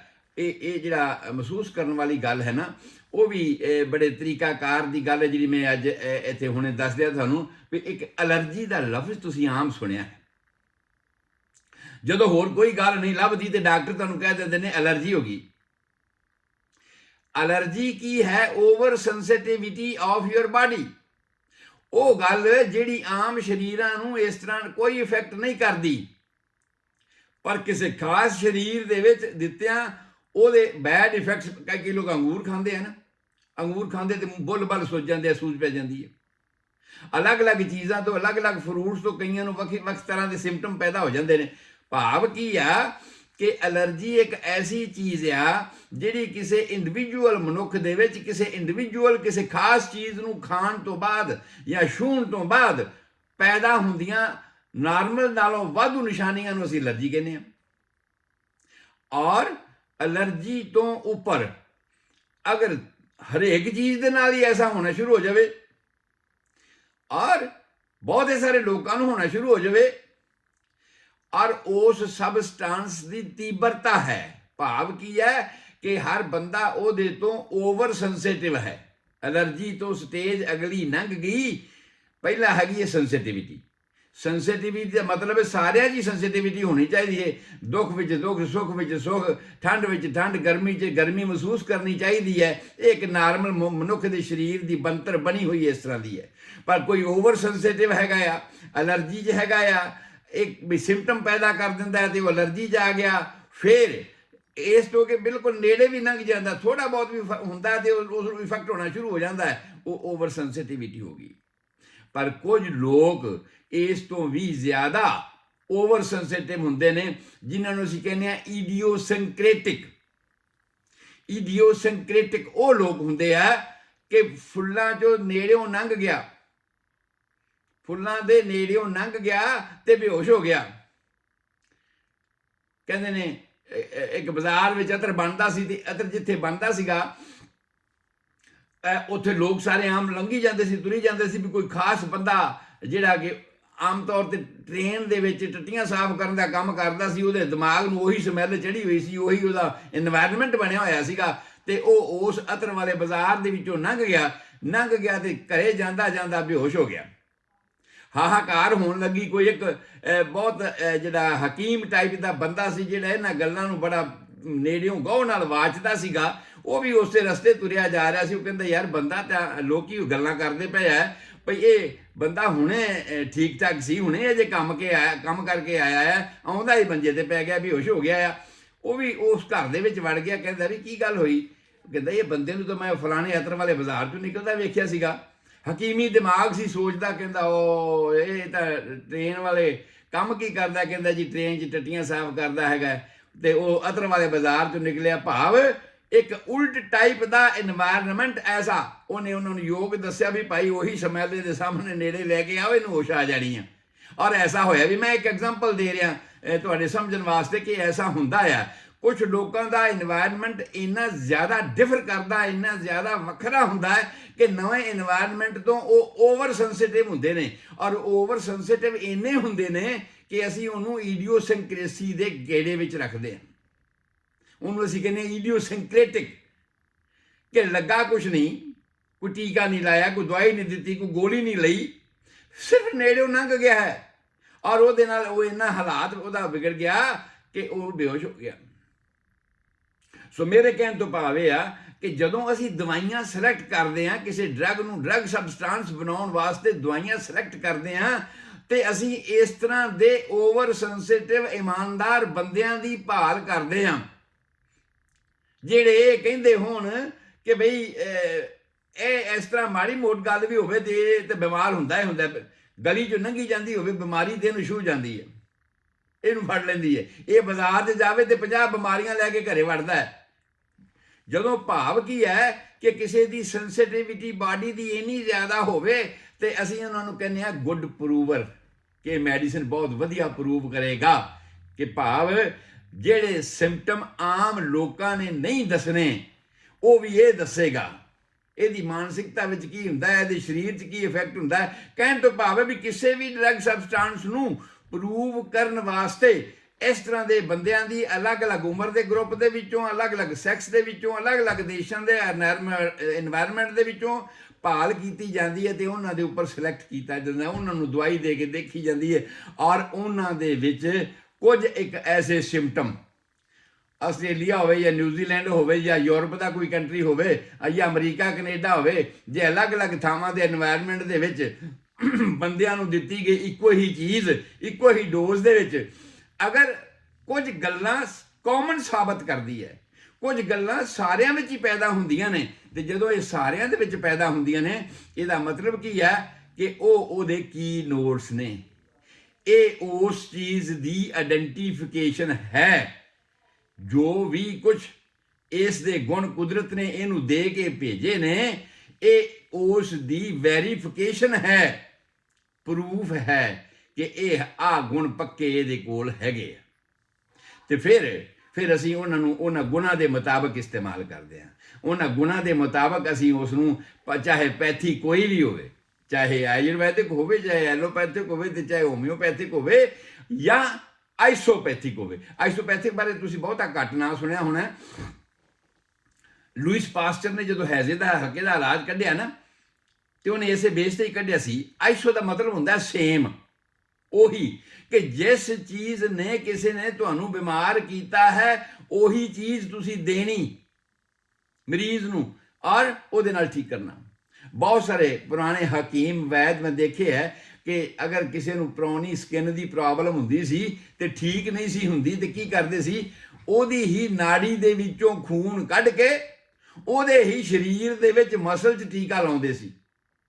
ਔਰ ਇਹ ਜਿਹੜਾ ਮਸਲ 'ਚ ਟੀਕਾ ਲਾਇਆ ਉਹਦਾ ਹੀ ਖੂਨ ਉਹਦੇ ਹੀ ਸਰੀਰ ਵਿੱਚ ਉਸ ਤਰ੍ਹਾਂ ਦੇ ਦਿੱਤਾ ਗਿਆ ਤਾਂ ਇੱਕ ਤਰ੍ਹਾਂ ਨਾਲ ਦਵਾਈ ਦਾ ਕੰਮ ਕਰਦਾ ਸੀਗਾ। ਇਹਨੇ ਜਦੋਂ ਬਲੱਡ ਦੇ ਵਿੱਚ ਮਿਕਸ ਅਪ ਹੋਣਾ ਆ ਤੇ ਇਸ ਨੇ ਬਹੁਤ ਸਾਰੀਆਂ ਇਸ ਤਰ੍ਹਾਂ ਦੀਆਂ ਕਿਰਿਆਵਾਂ ਕਰਨੀਆਂ। ਪਰ ਇਹ ਜਿਹੜਾ ਆਈਸੋਪੈਥਿਕ ਸਿਸਟਮ ਸੀ ਬਹੁਤ ਥਾਵਾਂ ਤੇ ਕਾਮਯਾਬ ਨਹੀਂ ਹੋਇਆ। ਹਾਲਾਂਕਿ ਜਿੰਨੇ ਵੀ ਅਸੀਂ ਵੈਕਸੀਨ ਤਿਆਰ ਕਰਦੇ ਹਾਂ ਇਹ ਇੱਕ ਆਈਸੋਪੈਥਿਕ ਸਿਸਟਮ ਹੈ, ਪਰ ਅਸੀਂ ਵੈਕਸੀਨ ਤਿਆਰ ਕਰਨ ਵਾਸਤੇ ਅਸੀਂ ਇੰਨੇ ਜ਼ਿਆਦਾ ਮਾਹਿਰ ਹੋ ਗਏ ਹਾਂ ਕਿ ਇਮਿਊਨਿਟੀ ਵਧਾਉਣ ਵਾਸਤੇ ਅਸੀਂ ਇਹਨਾਂ ਨੂੰ ਐਕਟਿਵ ਤੇ ਪੈਸਿਵ ਚੇਂਜ ਦੇ ਵਿੱਚ ਪੈਦਾ ਕਰ ਲਿਆ। ਮੈਂ ਯਾਦ ਰੱਖਣਾ, ਮੈਂ ਗੱਲ ਦਵਾਈ ਦੀ ਕਰ ਰਿਹਾ ਹਾਂ, ਸਬਸਟੈਂਸ ਦੀ ਕਰ ਰਿਹਾ ਕਿ ਕੋਈ ਦਵਾਈ ਕਿਵੇਂ ਬਣਦੀ ਹੈ। ਸੋ ਅਸੀਂ ਕਿਸੇ ਵੀ ਸਬਸਟੈਂਸ ਨੂੰ ਜਦੋਂ ਇਸ ਤਰ੍ਹਾਂ ਪ੍ਰੂਵ ਕਰ ਲੈਂਦੇ ਆ, ਸਾਡੇ ਕੋਲ ਉਹਦੇ ਇੰਡੀਵਿਜੂਅਲ ਗੁਣ ਆ ਜਾਂਦੇ ਨੇ। ਖੰਡ ਨੂੰ ਵੀ ਪ੍ਰੂਵ ਕੀਤਾ ਗਿਆ ਹੈ, ਲੂਣ ਨੂੰ ਵੀ ਪ੍ਰੂਵ ਕੀਤਾ ਗਿਆ ਹੈ, ਸੁਹਾਗੇ ਨੂੰ ਵੀ ਸੁਹਾਗਾ ਕਹਿਣ ਤੋਂ ਪਹਿਲਾਂ ਪ੍ਰੂਵ ਕੀਤਾ ਗਿਆ ਹੈ। ਉਹਦੇ ਉੱਪਰ ਲੇਬਲ ਲਾਇਆ ਗਿਆ ਕਿ ਉਹਦੇ ਉੱਤੇ ਇਹਦੇ ਵਿੱਚ ਆ ਚੀਜ਼ਾਂ ਹਨ, ਇਹ ਸਰੀਰ ਨੂੰ ਐਸ ਟਾਈਪ ਤੇ ਇਫੈਕਟ ਕਰਦਾ ਹੈ। ਔਰ ਉਸ ਨੂੰ ਫਿਰ ਸਿਮਿਲਰ ਨਹੀਂ, ਆਈਸੋਪੈਥਿਕ ਸਿਮਿਲਰ ਤਰੀਕਾ ਹੈ ਕਿ ਜਿਸ ਬੈਕਟੀਰੀਆ ਨੇ ਕੀਤਾ ਉਸੇ ਬੈਕਟੀਰੀਆ ਦੇ ਨਾਲ ਹੀ ਉਹਦਾ ਇਲਾਜ ਕਰਨਾ। ਪਰ ਹੁਣ ਅਸੀਂ ਇੰਨੇ ਸਿਆਣੇ ਹੋ ਗਏ ਹਾਂ, ਹਾਲਾਂਕਿ ਆਈਸੋਪੈਥਿਕ ਉਸੇ ਵੇਲੇ ਫੇਲ ਹੋ ਗਈ ਵੀ ਨਹੀਂ ਇਸ ਤਰ੍ਹਾਂ ਦਾ ਹੈ ਵੀ ਜਿਹਨੂੰ ਨਹੀਂ ਹੈਜਾ ਹੋਇਆ ਉਹਨੂੰ ਵੀ ਤੁਸੀਂ ਹੈਜੇ ਤੇ ਜਰਾਸੀਮ ਲਗਾਓਗੇ ਤੇ ਉਹਨੂੰ ਮਾਰ ਦਿਓਗੇ, ਜਿਹਨੂੰ ਕੋਈ ਮਲੇਰੀਆ ਨਹੀਂ ਹੋਇਆ ਉਹਨੂੰ ਤੁਸੀਂ ਮੱਛਰ ਨਾਲ ਵਢਾਓਗੇ ਤੇ ਉਹਨੂੰ ਫਿਰ ਉਹਨੂੰ ਮਲੇਰੀਆ ਹੋ ਜਾਏਗਾ। ਸੋ ਬਹੁਤਿਆਂ ਦੀ ਐਸਾ ਹੋਇਆ। ਪਰ ਹੁਣ ਸਾਇੰਸ ਨੇ ਕੀ ਕਰ ਰਿਹਾ, ਐਕਟਿਵ ਤੇ ਪੈਸਿਵ ਇਮਿਊਨਿਟੀ ਬਣਾ ਲਈ। ਮਰੇ ਹੋਏ ਉਸੇ ਹੀ ਤਰ੍ਹਾਂ ਦੇ ਬੈਕਟੀਰੀਆਜ਼ ਨੂੰ ਪ੍ਰੀਜ਼ਰਵ ਕਰਕੇ, ਜਿਵੇਂ ਹੁਣ ਅੱਜ ਕੱਲ੍ਹ ਕਿਤੇ ਸਪਰਮ ਬੈਂਕ ਬਣੇ ਤੁਸੀਂ ਵੇਖਿਆ ਹੈ, ਇਸ ਤਰ੍ਹਾਂ ਓਵੂਲੇਸ਼ਨ ਦੇ ਪਿੰਕ ਬਣੇ ਨੇ। ਇਸੇ ਤਰ੍ਹਾਂ ਨਵਜੀਵਨ ਪੈਦਾ ਕਰਨ ਵਾਸਤੇ ਨਾ ਬੰਦੇ ਦੀ ਲੋੜ ਹੈ ਨਾ ਜ਼ਨਾਨੀ ਦੀ ਲੋੜ ਹੈ। ਉਹ ਉਸ ਚੀਜ਼ਾਂ ਜਿਹੜੀਆਂ ਫਰੀਜ਼ ਕੀਤੀਆਂ ਹੋਈਆਂ ਨੇ ਬਹੁਤ ਲੰਬੇ ਸਮੇਂ ਦੀਆਂ, ਔਰ ਉਹਨਾਂ ਨੂੰ ਹੀ ਮਿਲਾ ਕੇ ਤੇ ਉਹਦੇ ਵਿੱਚੋਂ ਅੱਜ ਕੱਲ੍ਹ ਇਹਨਾਂ ਨੇ ਬੱਚੇ ਪੈਦਾ ਕਰਨੇ ਸ਼ੁਰੂ ਕਰ ਦਿੱਤੇ। ਅਲੱਗ-ਅਲੱਗ ਚੀਜ਼ਾਂ ਦੀ ਕਲੋਨਿੰਗ, ਇਹਨੂੰ ਕਲੋਨਿੰਗ ਕਹਿੰਦੇ ਆ। ਅਲੱਗ-ਅਲੱਗ ਚੀਜ਼ਾਂ ਦੀ ਕਲੋਨਿੰਗ ਤੇ ਹੋ ਗਈ, ਪਰ ਮਨੁੱਖ ਦੀ ਕਲੋਨਿੰਗ ਅਜੇ ਧਾਰਮਿਕ ਸੰਸਥਾਵਾਂ ਨੇ ਰੋਕੀ ਹੋਈ ਹੈ। ਹੋ ਸਕਦਾ ਚੋਰੀ ਕਿਤੇ ਐਸਾ ਹੋਇਆ ਵੀ ਹੋਵੇ, ਪਰ ਜਿਹੜੀਆਂ ਭੇਡਾਂ ਭੂਡਾਂ ਦੀ ਹੋਈ ਹੈ, ਆ ਡਾਲੀ ਭੇਡ ਦੀ ਹੋਈ ਹੈ, ਹੋਰ ਸਾਰੇ ਹੋਏ, ਇਹ ਤੇ ਅਖਬਾਰਾਂ ਵਿੱਚ ਆ ਚੁੱਕਿਆ, ਤੁਸੀਂ ਸਾਰਿਆਂ ਨੇ ਪੜ੍ਹ ਲਿਆ। ਸੋ ਇਸ ਤਰ੍ਹਾਂ ਕਰਕੇ ਅਸੀਂ ਉਸ ਡਰੱਗ ਸਬਸਟੈਂਸ ਦੀ ਉਹ ਆਇਡੈਂਟੀਟੀ ਫਾਈਂਡ ਆਊਟ ਕਰਦੇ ਹਾਂ ਤੇ ਉਹਦੇ ਮੁਤਾਬਕ ਅਸੀਂ ਉਸ ਨੂੰ ਇਸਤੇਮਾਲ ਕਰਦੇ ਹਾਂ। ਸਾਇੰਸ, ਮੈਡੀਕਲ ਸਾਇੰਸ ਜਿਹੜੀ ਮਰਜ਼ੀ ਹੋਵੇ, ਉਹਨੇ ਲੇਬਲ ਆਪਣੇ ਉੱਪਰ ਭਾਵੇਂ ਆਯੁਰਵੈਦਿਕ ਦਾ ਲਾਇਆ ਹੋਵੇ, ਭਾਵੇਂ ਹੋਮਿਓਪੈਥਿਕ ਦਾ ਤੇ ਭਾਵੇਂ ਐਲੋਪੈਥਿਕ ਦਾ ਲਾਇਆ ਹੋਵੇ, ਵਰਤਣਾ ਉਹਨੇ ਉਹਨਾਂ ਗੁਣਾਂ ਦੇ ਹਿਸਾਬ ਤੇ ਆ ਜਿਹੜੇ ਅਸੀਂ ਇਸ ਤਰ੍ਹਾਂ ਵੈਰੀਫਾਈ ਕਰ ਲੈਣੇ ਆ। ਔਰ ਇਸ ਤਰ੍ਹਾਂ ਦੇ ਜਿਹੜੇ ਵੈਰੀਫਾਈ ਕੀਤੇ ਹੋਏ ਗੁਣ ਨੇ, ਉਹਨਾਂ ਗੁਣਾਂ ਨੂੰ ਹੁਣ ਅੱਗੇ ਸੋਚਣ ਵਾਲੀ ਗੱਲ ਆ ਗਈ ਭਈ ਜੇ ਥੋੜ੍ਹੀ ਚੀਜ਼ ਦਿੱਤਿਆਂ ਕਿਸੇ ਦਾ ਗੁਜ਼ਾਰਾ ਹੁੰਦਾ ਹੈ ਤੇ ਵੱਧ ਦੇਣ ਦੀ ਕੀ ਲੋੜ ਹੈ। ਮੰਨ ਲਿਆ ਜਾਏ ਮੈਂ ਤੁਹਾਡੇ ਸਾਹਮਣੇ ਮਿਸਾਲ ਰੱਖਾਂ ਭਈ ਪੋਟਾਸ਼ੀਅਮ ਸਾਇਨਾਈਡ ਹੈ। ਸਾਰੇ ਲੋਕ ਜਾਣਦੇ ਆ ਕਿ ਅਜੇ ਤੱਕ ਕੋਈ ਉਹਦਾ ਟੇਸਟ ਨਹੀਂ ਦੱਸ ਸਕਿਆ ਕਿ ਪੋਟਾਸ਼ੀਅਮ ਸਾਇਨਾਈਡ ਦਾ ਟੇਸਟ ਕੀ ਹੈਗਾ। ਭਾਵ ਮਾਰ ਦਿੰਦਾ ਬੰਦੇ ਨੂੰ, ਟੱਚ ਕਰੋ ਜੀਭ ਨੂੰ ਤੇ ਮਾਰ ਦਿੰਦਾ ਬੰਦੇ ਨੂੰ, ਖਤਮ ਕਰ ਦਿੰਦਾ। ਇੰਨੀ ਜ਼ਿਆਦਾ ਸਟਰੋਂਗੈਸਟ ਉਹਦੀ ਰਿਐਕਸ਼ਨ ਹੁੰਦੀ ਹੈ ਬਾਡੀ ਦੇ ਵਿੱਚ। ਦੂਸਰੀ ਐਗਜ਼ਾਮਪਲ ਫਾਸਫੋਰਸ ਹੈ ਨਾ, ਕਹਿੰਦੇ ਨੇ ਫਾਸਫੋਰਸ ਨੂੰ ਸਿੱਧੇ ਹਵਾ 'ਚ ਲੱਗ ਦਿਓ ਤੇ ਅੱਗ ਲੱਗ ਜਾਂਦੀ ਹੈ, ਪਰ ਫਾਸਫੋਰਸ ਤੁਹਾਡੀ ਬਾਡੀ ਦੇ ਬਣੇ ਹੋਏ ਤੱਤਾਂ ਦਾ, ਇਸ ਬਾਡੀ ਦੀ ਜੇ ਫੰਕਸ਼ਨ ਲੈਂਦੇ ਆ, ਔਰ ਉਹਦੇ ਵਿੱਚ ਮਿਨਰਲਸ ਆਉਂਦੇ ਨੇ ਤੇ ਉਹ ਮਿਨਰਲਸ ਦੇ ਵਿੱਚ ਫਾਸਫੋਰਸ ਇੱਕ ਇੰਪੋਰਟੈਂਟ ਤੱਤ ਹੈ। ਜਿਵੇਂ ਮੈਗਨੀਸ਼ੀਅਮ ਹੈ, ਜਿਵੇਂ ਕੈਲਸ਼ੀਅਮ ਹੈ, ਜਿਵੇਂ ਪੋਟਾਸ਼ੀਅਮ ਹੈ, ਔਰ ਇਸੇ ਤਰ੍ਹਾਂ ਜਿਹੜੇ ਫਾਸਫੋਰਸ ਹੈ, ਸਿਲੀਕੋਨ ਹੈ, ਬਹੁਤ ਸਾਰੇ ਐਸੇ ਤੱਤ ਨੇ ਜਿਨ੍ਹਾਂ ਦਾ ਬਣਿਆ ਹੋਇਆ ਸਾਡਾ ਸਰੀਰ ਹੈ। ਤੇ ਫਾਸਫੋਰਸ ਉਹਦੇ ਵਿੱਚੋਂ ਐਸਾ ਤੱਤ ਹੈ ਕਿ ਜੇ ਤੁਸੀਂ ਹਵਾ 'ਚ ਰੱਖੋ ਤੇ ਉਹਨੂੰ ਅੱਗ ਲੱਗ ਜਾਂਦੀ ਹੈ। ਪਰ ਉਹਦੇ ਤੋਂ ਅਸੀਂ ਦਵਾਈ ਬਣਾਉਣੇ ਆ ਨਾ, ਉਹਦੇ ਤੋਂ ਦਵਾਈ ਬਣਾਉਣ ਦਾ ਤਰੀਕਾਕਾਰ ਹੈ ਨਾ, ਔਰ ਉਹ ਤਰੀਕਾਕਾਰ ਹੈ ਕਿ ਅਸੀਂ ਉਸ ਨੂੰ ਅਲਕੋਹਲ ਜਾਂ ਪਾਣੀ ਦੇ ਵਿੱਚ ਇਸ ਤਰ੍ਹਾਂ ਫਿਊਜ਼ ਕਰਦੇ ਹਾਂ ਕਿ ਉਹਨੂੰ ਹਵਾ ਟੱਚ ਨਾ ਕਰੇ। ਕਿਸੇ ਚੀਜ਼ ਨੂੰ ਕਿਸੇ ਐਸੇ ਬਰਤਨ ਦੇ ਵਿੱਚ ਲਪੇਟ ਕੇ ਜਿਹਦੇ ਵਿੱਚ ਉਹਦੇ ਨਾਲ ਹਵਾ ਨਾ ਲੱਗੇ, ਉਸ ਬਰਤਨ ਨੂੰ ਅਗਰ ਅਲਕੋਹਲ ਦੇ ਵਿੱਚ ਡਿਪ ਕਰ ਦਿਓ ਜਾਂ ਪਾਣੀ ਦੇ ਵਿੱਚ ਡਿਪ ਕਰ ਦਿਓ ਤੇ ਉਸ ਪਾਣੀ ਜਾਂ ਅਲਕੋਹਲ ਦੇ ਵਿੱਚ ਅੰਦਰ ਜਾ ਕੇ ਉਹਦਾ ਢੱਕਣ ਖੋਲ ਦਿਓ ਤੇ ਉਹਦੇ 'ਚ ਮਿਕਸ ਹੋ ਗਈ ਨਾ, ਪਰ ਉਹਨੂੰ ਹਵਾ ਨਹੀਂ ਲੱਗੀ। ਉਸ ਹਿਸਾਬ ਤੇ ਅਸੀਂ ਉਹਦੀ ਦਵਾਈ ਬਣਾਉਣੇ ਆ ਫਾਸਫੋਰਸ ਦੀ। ਇਸੇ ਤਰ੍ਹਾਂ ਹੀ ਮੈਂ ਪੋਟਾਸ਼ੀਅਮ ਸਾਇਨਾਈਡ ਦੀ ਤੁਹਾਡੇ ਨਾਲ ਗੱਲ ਕੀਤੀ ਤੇ ਪੋਟਾਸ਼ੀਅਮ ਸਾਇਨਾਈਡ ਤੋਂ ਕਾਲੀ ਸਾਇਨਾਈਡ ਨਾਂ ਤੇ ਹੋਮਿਓਪੈਥਿਕ ਦੀ ਮੈਡੀਸਿਨ ਬਣੀ ਹੋਈ ਹੈ। ਜੇ ਤੱਤ ਅਸੀਂ ਉਸ ਤਰ੍ਹਾਂ ਦੇ ਇਸਤੇਮਾਲ ਕਰਨੇ ਆ ਤੇ ਫਿਰ ਨਾਂ ਵੱਖਰੇ ਵੱਖਰੇ ਕਿਉਂ ਰੱਖੇ ਨੇ? ਕਿਉਂਕਿ ਅਸੀਂ ਆਪਣੇ ਕਿਲਿਆਂ 'ਚ ਬੰਨ ਲਿਆ, ਅਸੀਂ ਆਪਣੇ ਸੰਵਿਧਾਨ ਦੇ ਵਿੱਚ ਉਸ ਨੂੰ ਬੰਨ ਲਿਆ ਕਿ ਨਹੀਂ ਇੱਥੋਂ ਤੱਕ ਜੇ ਐਂ ਕਰੋਗੇ ਤੇ ਆਯੁਰਵੈਦਿਕ ਆ, ਇੱਥੋਂ ਤੱਕ ਆਹ ਚੀਜ਼ ਜੇ ਮਾਰਫਿਨ ਪੈਥੇਡਿਨ ਕਰਕੇ ਇਸਤੇਮਾਲ ਕਰੋਗੇ ਤੇ ਤਾਂ ਤੁਸੀਂ ਐਲੋਪੈਥਿਕ ਹੋ। ਇਹ ਨਾਂ ਅਸੀਂ ਰੱਖੇ ਨੇ, ਕੁਦਰਤ ਨੇ ਨਾਂ ਨਹੀਂ ਰੱਖੇ। ਕੁਦਰਤ ਨੇ ਤੁਹਾਨੂੰ ਸਬਸਟੈਂਸ ਦੇ ਦਿੱਤਾ। ਪੋਟਾਸ਼ੀਅਮ ਸਾਇਨਾਈਡ ਐਸਾ ਜ਼ਹਿਰ ਨੇਚਰ ਦੇ ਵਿੱਚ ਹੈਗਾ ਆ ਜਿਹੜਾ ਅਸੀਂ ਫਾਈਂਡ ਆਊਟ ਵੇਖ ਲਿਆ, ਪਰ ਉਹ ਕੈਂਸਰ ਹੈ ਟੰਗ ਦਾ, ਜੀਭ ਦੇ ਕੈਂਸਰ ਵਾਸਤੇ ਹੁਣ ਤੱਕ ਵੈਰੀਫਾਈ ਹੋ ਚੁੱਕਿਆ ਹੈ ਕਿ ਬਹੁਤ ਟੌਪ ਦੀ ਮੈਡੀਸਨ ਹੈ।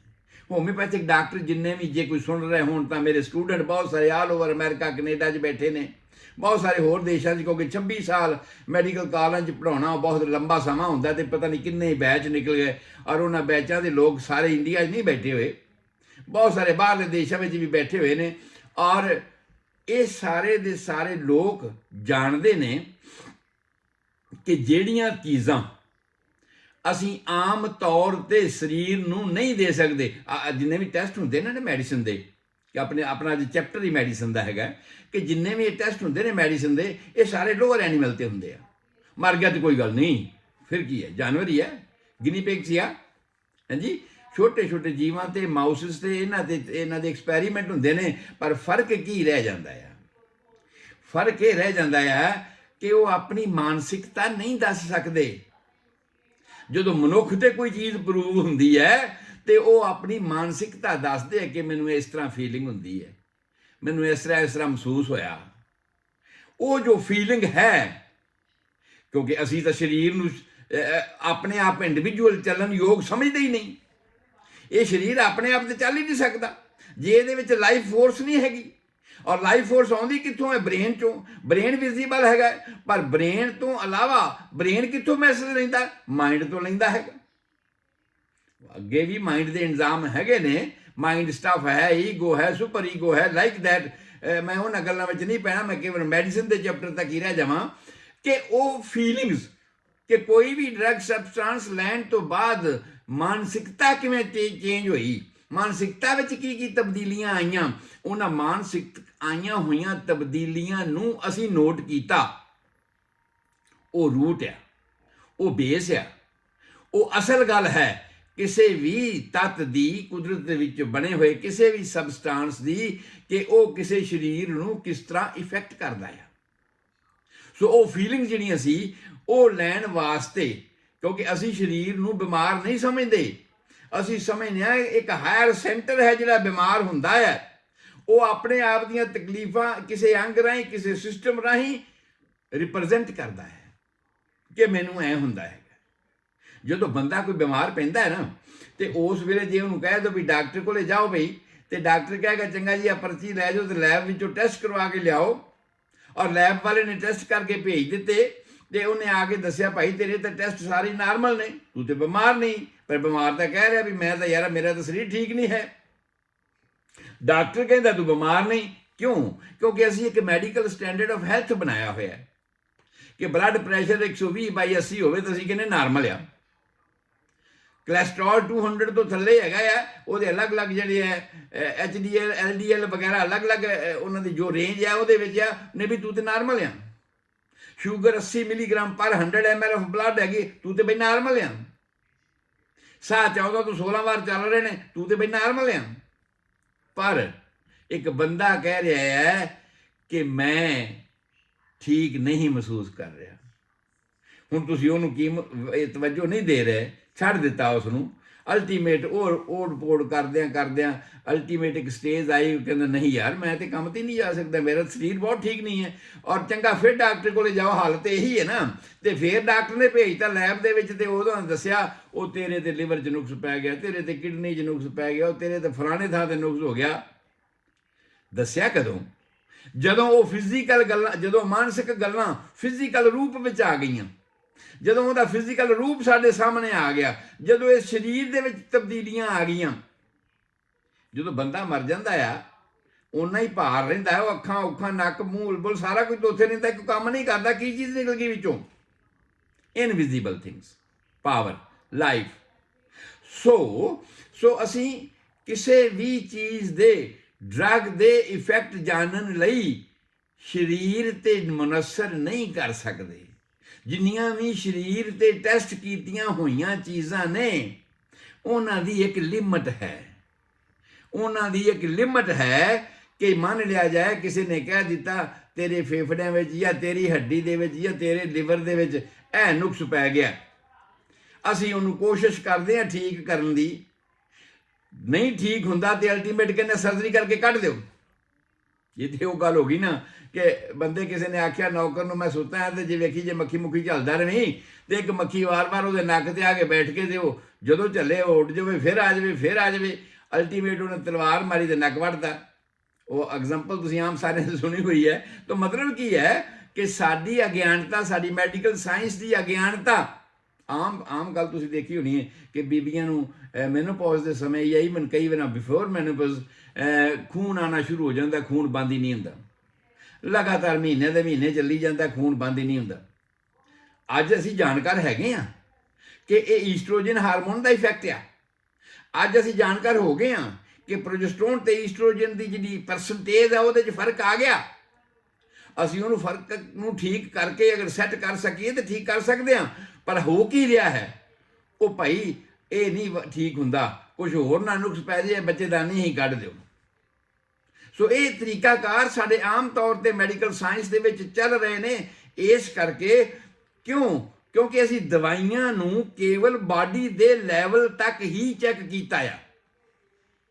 ਔਰ ਉਹਦੀਆਂ ਮਾਨਸਿਕ ਪ੍ਰਾਪਤੀਆਂ ਜਾਂ ਮਾਨਸਿਕ ਗੁਣ ਜਾਂ ਮਾਨਸਿਕ ਉਹਦੀ ਆਇਡੈਂਟੀਫਿਕੇਸ਼ਨ ਜਿਹੜੀ ਸਾਨੂੰ ਕੁਦਰਤ ਨੇ ਦੇ ਕੇ ਭੇਜੀ ਸੀ ਉਹ ਸਬਸਟੈਂਸ ਨੂੰ, ਉਹਨੂੰ ਅਸੀਂ ਇਗਨੋਰ ਕਰ ਗਏ।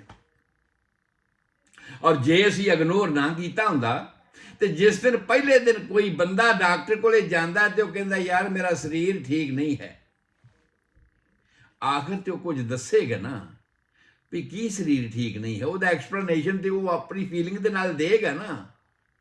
ਮੇਰਾ ਬਾਹਰ ਜਾਣ ਨੂੰ ਦਿਲ ਨਹੀਂ ਕਰਦਾ, ਮੇਰਾ ਕੱਪੜੇ ਪਾਉਣ ਨੂੰ ਦਿਲ ਨਹੀਂ ਕਰਦਾ, ਜਾਂ ਮੇਰਾ ਮਨ ਕਰਦਾ ਵੀ ਉੱਪਰ ਕੰਬਲ ਪੇਟ ਕੇ ਰਹਿ ਜਾਵਾਂ, ਮੇਰਾ ਮਨ ਕਰਦਾ ਵੀ ਪਾਣੀ ਪੀਣ ਤੇ ਬਹੁਤ ਲੱਗਦੀ ਹੈ, ਜਾਂ ਮੇਰਾ ਮਨ ਕਰਦਾ ਵੀ ਹਾਲਾਂਕਿ ਅਸੀਂ ਇਹਨਾਂ ਗੱਲਾਂ ਸਧਾਰਨ ਰੂਟੀਨ ਨੂੰ ਕਹਿੰਦੇ ਯਾਰ ਨਹੀਂ ਮਾਮੂਲੀ ਗੱਲਾਂ ਨੇ, ਇਗਨੋਰ ਕਰ ਦਿੰਦੇ ਹਾਂ, ਪਰ ਇਹ ਮਾਨਸਿਕਤਾ ਦੀ ਬੋਲੀ ਹੈ ਉਹਦੀ, ਉਹਦੇ ਮਨ ਦੀ, ਉਹਦੇ ਲਾਈਫ ਫੋਰਸ ਦੀ, ਜਿਹੜੀ ਇਸ ਸਰੀਰ ਨੂੰ ਚਲਾਉਂਦੀ ਹੈ।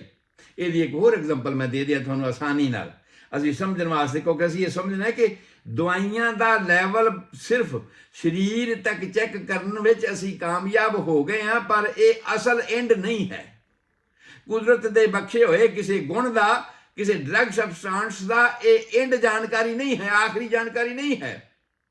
ਇਸ ਤੋਂ ਉੱਪਰ ਵੀ ਜਾਣਕਾਰੀ ਹੈ ਜਿਹੜੀ ਸਾਨੂੰ ਰੱਖਣ ਦੀ ਲੋੜ ਹੈਗੀ ਹੈ। ਔਰ ਉਹੀ ਮੈਂ ਕਹਿ ਰਿਹਾ ਕਿ ਅਸੀਂ ਇਸ ਤਰ੍ਹਾਂ ਦੇ ਪ੍ਰੂਵਰ ਲੱਭਦੇ ਹਾਂ, ਇਸ ਤਰ੍ਹਾਂ ਦੇ ਸੈਂਸਿਟਿਵ ਬੰਦੇ ਲੱਭਦੇ ਹਾਂ, ਉਹਨਾਂ ਨੂੰ ਉਹ ਦਵਾਈਆਂ ਦੇ ਕੇ ਵੇਖਣ ਦੀ ਕੋਸ਼ਿਸ਼ ਕਰਦੇ ਹਾਂ, ਤੇ ਜੋ ਕਾਮਨ ਸਿੰਪਟਮ ਸਾਰਿਆਂ ਦੇ ਵਿੱਚ ਮਿਲਦੇ ਨੇ ਅਸੀਂ ਉਹਨਾਂ ਨੂੰ ਉਹਨਾਂ ਦੇ ਕੀ ਨੋਟ ਤੌਰ ਤੇ ਪ੍ਰੀਜ਼ਰਵ ਕਰ ਲੈਂਦੇ ਹਾਂ। ਹੁਣ ਮੈਂ ਗੱਲ ਕਰ ਰਿਹਾ ਸੀ ਵੀ ਕਿਉਂ ਲੋੜ ਹੈ ਇਸ ਗੱਲ ਦੀ। ਲੋੜ ਇਸ ਕਰਕੇ ਹੈਗੀ ਆ, ਅਸੀਂ ਕਹਿੰਦੇ ਨੇ ਆਹ ਕੋਟ ਮੇਰਾ ਹੈ ਜੀ, ਆਹ ਪੱਗ ਮੇਰੀ ਹੈ, ਤੇ ਸਾਨੂੰ ਇਹ ਲੱਗਦਾ ਆ ਬਈ ਕੋਈ ਐਸੀ ਚੀਜ਼ ਹੈਗੀ ਹੈ ਜਿਹੜੀ ਇਸ ਪੱਗ ਤੇ ਜਾਂ ਇਸ ਕੋਟ ਤੇ ਇਸ ਕਮੀਜ਼ ਤੇ ਦਾਅਵਾ ਜਤਾ ਰਹੀ ਹੈ। ਪਰ ਜੇ ਕੋਈ ਇਹ ਕਹੇ ਆ ਮੇਰੀਆਂ ਅੱਖਾਂ ਨੇ, ਆ ਮੇਰਾ ਨੱਕ ਆ, ਤੇ ਫਿਰ ਇਹ ਲੱਗੂਗਾ ਵੀ ਨਹੀਂ, ਇਸ ਸਰੀਰ ਦਾ ਵੀ ਕੋਈ ਹੋਰ ਚੀਜ਼ ਹੈ ਜਿਹੜੀ ਆ ਦਾਅਵਾ ਜਤਾ ਰਹੀ ਹੈ ਕਿ ਮੇਰਾ ਆ, ਸਮਥਿੰਗ ਸੁਪਰ, ਉਸ ਤੋਂ ਉੱਪਰ। ਤੇ ਜਿਹੜਾ ਸਭ ਤੋਂ ਉੱਪਰ ਹੈ, ਜਿਹੜਾ ਇਸ ਬਾਡੀ ਨੂੰ ਕੰਟਰੋਲ ਕਰਦਾ ਹੈ, ਜੇ ਡੈਡ ਬਾਡੀ ਹੋ ਜਾਵੇ ਤੇ ਫਿਰ ਕੋਈ ਕੁਝ ਵੀ ਨਹੀਂ ਹੁੰਦਾ, ਉਹਨੂੰ ਨਮੂਨੀਆ ਨਹੀਂ ਹੁੰਦਾ, ਉਹਨੂੰ ਕੋਈ ਹੋਰ ਚੀਜ਼ ਨਹੀਂ ਹੁੰਦੀ, ਉਹਨੂੰ ਸੱਟ ਮਾਰਦੇ ਉਹਨੂੰ ਕੋਈ ਸੋਜ ਨਹੀਂ ਪੈਂਦੀ। ਲਿਵਿੰਗ ਬੀਇੰਗ ਨੂੰ ਸੱਟ ਲੱਗ ਜਾਵੇ ਤੇ ਸੋਜ ਪੈ ਜਾਂਦੀ, ਲਾਲੀ ਹੋ ਜਾਂਦੀ ਹੈ, ਖੂਨ ਵਗਦਾ ਹੈ, ਪਸ ਫਾਰਮੇਸ਼ਨ ਹੁੰਦੀ ਹੈ, ਬਹੁਤ ਕੁਝ ਹੁੰਦਾ ਹੈ। ਡੈਡ ਬਾਡੀ ਨੂੰ ਕੁਝ ਵੀ ਨਹੀਂ ਹੁੰਦਾ। ਤੇ ਨਿਕਲਿਆ ਕੀ ਹੈ, ਉਹ ਲਾਈਫ ਫੋਰਸ, ਉਹ ਜਿਹੜੀ ਫੀਲਿੰਗ ਵਾਲੀ, ਉਹ ਡਿਜ਼ਾਇਰ ਵਾਲੀ, ਉਹ ਸੈਂਸੇਸ਼ਨ ਫੀਲ ਕਰਨ ਵਾਲੀ ਜਿਹੜੀ ਚੀਜ਼ ਸੀ, ਅਸੀਂ ਉਹਦੀ ਗੱਲ ਕਰ ਰਹੇ ਹਾਂ। ਤਾਂ ਮਤਲਬ ਇਹ ਆ ਭਈ ਜੇ ਅਸੀਂ ਇਹ ਸਮਝਦੇ ਹਾਂ ਕਿ ਇਸ ਸਰੀਰ ਨੂੰ ਚਲਾਉਣ ਵਾਲੀ ਕੋਈ ਹੋਰ ਚੀਜ਼ ਹੈ ਔਰ ਉਹ ਇਨਵਿਜ਼ੀਬਲ ਹੈ, ਕੰਟਰੋਲ ਉਹਨੂੰ ਵੀ ਕੀਤਾ ਜਾ ਸਕਦਾ ਹੈ, ਤੇ ਕਿਸ ਤਰ੍ਹਾਂ ਕੀਤਾ ਜਾਵੇ। ਜੇ ਬਾਡੀ ਨੂੰ ਕੰਟਰੋਲ ਕਰਨਾ ਅਸੀਂ ਸਿੱਖ ਲਿਆ ਆ, ਦਵਾਈਆਂ ਨਾਲ ਮੋਡੀਫਾਈ ਕਰਨਾ ਅਸੀਂ ਸਿੱਖ ਲਿਆ ਆ, ਦਵਾਈਆਂ ਦੀਆਂ ਪਾਵਰਾਂ ਅਸੀਂ ਜਾਣ ਲਈਆਂ ਨੇ ਕਿ ਜਿਹਦੇ ਨਾਲ ਸਰੀਰ ਨੂੰ ਮੋਡੀਫਾਈ ਕਰ। ਹੁਣ ਕੀ ਹੁੰਦਾ, ਰੋਜ਼ਾਨਾ ਤੁਸੀਂ ਐਂਟਾਸਿਡ ਦਵਾਈ ਲੈ ਰਹੇ ਹੋ, ਰੋਜ਼ਾਨਾ ਐਂਟਾਸਿਡ ਦੀਆਂ ਦਵਾਈਆਂ ਖਾ ਕੇ ਅਲਟੀਮੇਟ ਇੱਕ ਸਟੇਜ ਆ ਜਾਂਦੀ ਕਿ ਇੱਕ ਦਵਾਈ ਨਹੀਂ ਅਸਰ ਕਰਦੀ, ਹੁਣ ਦੂਜੀ ਦੇਣੀ ਸ਼ੁਰੂ ਕਰ ਦਿਓ, ਦੂਜੀ ਨਹੀਂ ਅਸਰ ਕਰਦੀ, ਹੁਣ ਇਸ ਤੋਂ ਹਰ ਦਵਾਈ ਲੈ ਲਓ। ਇਹ ਰੋਜ਼ ਦੇ ਅੰਜਾਮ ਸਾਡੇ ਜਿਹੜੇ ਰੋਜ਼ ਅਸੀਂ ਕਰ ਰਹੇ ਹਾਂ, ਐਗਜ਼ਾਮਪਲਾਂ ਨੇ ਸਾਡੇ ਸਾਹਮਣੇ। ਕਿਉਂ ਐਸਾ ਹੋ ਰਿਹਾ ਹੈ? ਐਸਾ ਇਸ ਕਰਕੇ ਹੋ ਰਿਹਾ ਹੈ ਕਿ ਅਸਾਂ ਲੋਕਾਂ ਨੇ ਕੇਵਲ ਸਰੀਰ ਨੂੰ ਕਿਸੇ ਦੁਕਾਨਦਾਰ ਦੇ ਕਰਿੰਦੇ ਨੂੰ ਫੜ ਲਿਆ, ਉਹਨੂੰ ਸਮਝਾਉਣਾ ਸ਼ੁਰੂ ਕਰ ਦਿੱਤਾ। ਉਹ ਤੇ ਸਮਝ ਜਾਊਗਾ, ਪਰ ਕੰਮ ਤਾਂ ਉਹਨੇ ਮਾਲਕ ਦੇ ਮੁਤਾਬਕ ਹੀ ਕਰਨਾ ਆ, ਕੰਮ ਤੇ ਮਾਲਕ ਦੇ ਹੁਕਮ ਤੇ ਕਰਨਾ। ਸੁਣ ਲੂਗਾ ਤੁਹਾਡੀ, ਤੁਸੀਂ ਜ਼ਬਰਦਸਤੀ ਐਂਟਾਸਿਡ ਦਵਾਈ ਦੇ ਦਿੱਤੀ ਤੇ ਉਹਨੇ ਖਾ ਲਈ, ਇੱਕ ਨਾ ਤੁਹਾਡੇ ਸਾਹਮਣੇ ਬੈਠਿਆ ਉਹਦੇ ਮੁਤਾਬਕ ਹੋ ਜਾਊਗਾ, ਪਰ ਅਲਟੀਮੇਟ ਤਾਂ ਉਸ ਦੁਕਾਨ ਤੇ ਕੰਮ ਉਹਨੇ ਆਪਣੇ ਮਾਲਕ ਦੇ ਮੁਤਾਬਕ ਕਰਨਾ ਹੈ। ਤੇ ਇਸ ਸਰੀਰ ਦਾ ਮਾਲਕ ਕੌਣ ਆ? ਜਿਹੜਾ ਕਹਿੰਦਾ ਵੀ ਆ ਮੇਰੀਆਂ ਅੱਖਾਂ ਨੇ, ਆ ਮੇਰਾ ਨੱਕ ਆ। ਅਸਲ ਮਾਲਕ ਉਹ ਹੈ। ਔਰ ਇਹ ਕੇਵਲ ਇਸ ਲਿਵਿੰਗ ਬੀਇੰਗ ਦੀ ਗੱਲ ਨਹੀਂ ਹੈ, ਇਹ ਅਸਲ ਬਾਡੀ ਦੀ ਗੱਲ ਨਹੀਂ ਹੈ। ਹਰੇਕ ਸਬਸਟੈਂਸ ਜਿਹਨੂੰ ਅਸੀਂ ਦਵਾਈ ਦੇ ਤੌਰ ਤੇ ਪ੍ਰਿਪੇਅਰ ਕਰਦੇ ਹਾਂ, ਮਾਰਕੀਟ ਚੋਂ ਲਿਆਂਦਾ, ਇੱਕ ਆਮ ਸਧਾਰਨ ਚੀਜ਼ ਸੀ, ਅਸੀਂ ਉਹਨੂੰ ਫਾਰਮੇਸੀ 'ਚ ਰੱਖ ਦਿੱਤਾ ਤੇ ਨਾਂ ਲਿਖ ਦਿੱਤਾ ਇਹ ਮੈਡੀਸਿਨਲ ਸਬਸਟੈਂਸ। ਜਦੋਂ ਅਸੀਂ ਉਹਦੇ ਤੋਂ ਦਵਾਈ ਬਣਾਈ ਤੇ ਫਿਰ ਉਹਦਾ ਨਾਂ ਰੱਖ ਦਿੱਤਾ ਦਵਾਈ। ਪਰ ਜੇ ਉਹਦੇ ਸਿੰਪਟਮ ਦੇ ਆਧਾਰ ਤੇ, ਜੇ ਉਹਦੇ ਇੰਡੀਵਿਜੂਅਲ ਕਰੈਕਟਰਿਸਟਿਕ ਦੇ ਆਧਾਰ ਤੇ, ਜੇ ਉਹਨਾਂ ਫੀਲਿੰਗਸ ਨੂੰ ਜੋੜਦਿਆਂ ਹੋਇਆਂ, ਜਿਹੜੀਆਂ ਫੀਲਿੰਗ ਕੋਈ ਇੰਡੀਵਿਜੂਅਲ ਬੰਦਾ ਦੇ ਸਕਦਾ ਆ, ਗਿਨੀ ਪਿਗਸ ਨਹੀਂ ਦੇ ਸਕਦੇ, ਮਾਊਸ ਨਹੀਂ ਦੇ ਸਕਦਾ ਕਿ ਮੈਨੂੰ ਕਿਵੇਂ ਫੀਲ ਹੁੰਦਾ ਹੈ ਦਵਾਈ ਲੈਣ ਤੋਂ ਬਾਅਦ। ਅਫੀਮ ਖਾਂਦੇ ਨਾ, ਜਿਹੜੇ ਕੋਈ ਅਫੀਮ ਖਾਂਦੇ ਨੇ ਉਹਨਾਂ ਨੂੰ ਪਤਾ ਹੋਊਗਾ, ਜਿਹੜੇ ਕੋਈ ਨਸ਼ੇ ਪੀਂਦੇ ਨੇ, ਸ਼ਰਾਬ ਪੀਂਦੇ ਨੇ, ਉਹਨਾਂ ਨੂੰ ਪਤਾ ਹੋਊਗਾ ਤੇ ਜਦੋਂ ਸਰੂਰ ਆਉਂਦਾ ਤੇ ਕਿਵੇਂ ਫੀਲਿੰਗ ਹੁੰਦੀ ਹੈ। This is what the individual character of that drug. ਉਹ ਸਬਸਟੈਂਸ ਦਾ ਉਹ ਇੰਡੀਵਿਜੂਅਲ ਕਰੈਕਟਰ ਹੈ, ਐਂਡ ਦੈਟਸ ਦੀ ਸੁਪਰਮੋਸਟ, ਉਹ ਸਭ ਤੋਂ ਉੱਤੇ ਹੈ। ਸਰੀਰ ਦੇ ਇਫੈਕਟ ਲਿਮਟਿਡ ਸਮੇਂ ਬਾਅਦ ਖਤਮ ਹੋ ਜਾਣੇ ਆ, ਔਰ ਜੇ ਉੱਪਰ ਵਾਲੇ ਦੀ ਕਾਰਵਾਈ, ਉੱਪਰ ਸੈਂਸਿਟੀਵਿਟੀ ਚੱਲ ਰਹੀ ਹੈ, ਤੇ ਜੇ ਤੁਸੀਂ ਐਂਟਾਸਿਡ ਹੁਣ ਲੈ ਕੇ ਐਸਿਡ ਖਤਮ ਕਰ ਲਿਆ ਤੇ ਥੋੜੀ ਦੇਰ ਬਾਅਦ ਫਿਰ ਪੈਦਾ ਹੋ ਜਾਣਾ। ਕਿਉਂ? ਕਿਉਂਕਿ ਉੱਪਰ ਜਿਸ ਚੀਜ਼ ਦੇ ਉੱਪਰ ਇਫੈਕਟ ਹੋ ਰਿਹਾ ਤੇ ਜਿਹਦੇ ਕਰਕੇ ਐਸਿਡਿਟੀ ਹੋ ਰਹੀ ਹੈ, ਮਾਨਸਿਕ ਪਰੇਸ਼ਾਨੀ ਹੈ ਬਹੁਤ ਜ਼ਿਆਦਾ, ਕਿਸੇ ਵੀ ਹਾਲਾਤ ਦੇ ਵਿੱਚ, ਕਿਸੇ ਵੀ ਕੰਮਕਾਰ ਦੇ ਵਿੱਚ, ਕਾਰੋਬਾਰ ਦੇ ਵਿੱਚ, ਹਾਲਾਤਾਂ ਦੀ, ਸੋਚ ਦੀ ਐਸਿਡਿਟੀ ਤੇ ਉਹ ਪੈਦਾ ਕਰ। ਜੇ ਤੇ ਬਦ ਹਜ਼ਮੀ ਦੇ ਕਰਕੇ ਹੋਈ ਹੈ ਤੇ ਬਦ ਹਜ਼ਮੀ ਕੁਝ ਘੰਟਿਆਂ ਬਾਅਦ ਠੀਕ ਹੋ ਗਈ ਤੇ ਐਸਿਡਿਟੀ ਠੀਕ ਹੋ ਜਾਣੀ ਹੈ।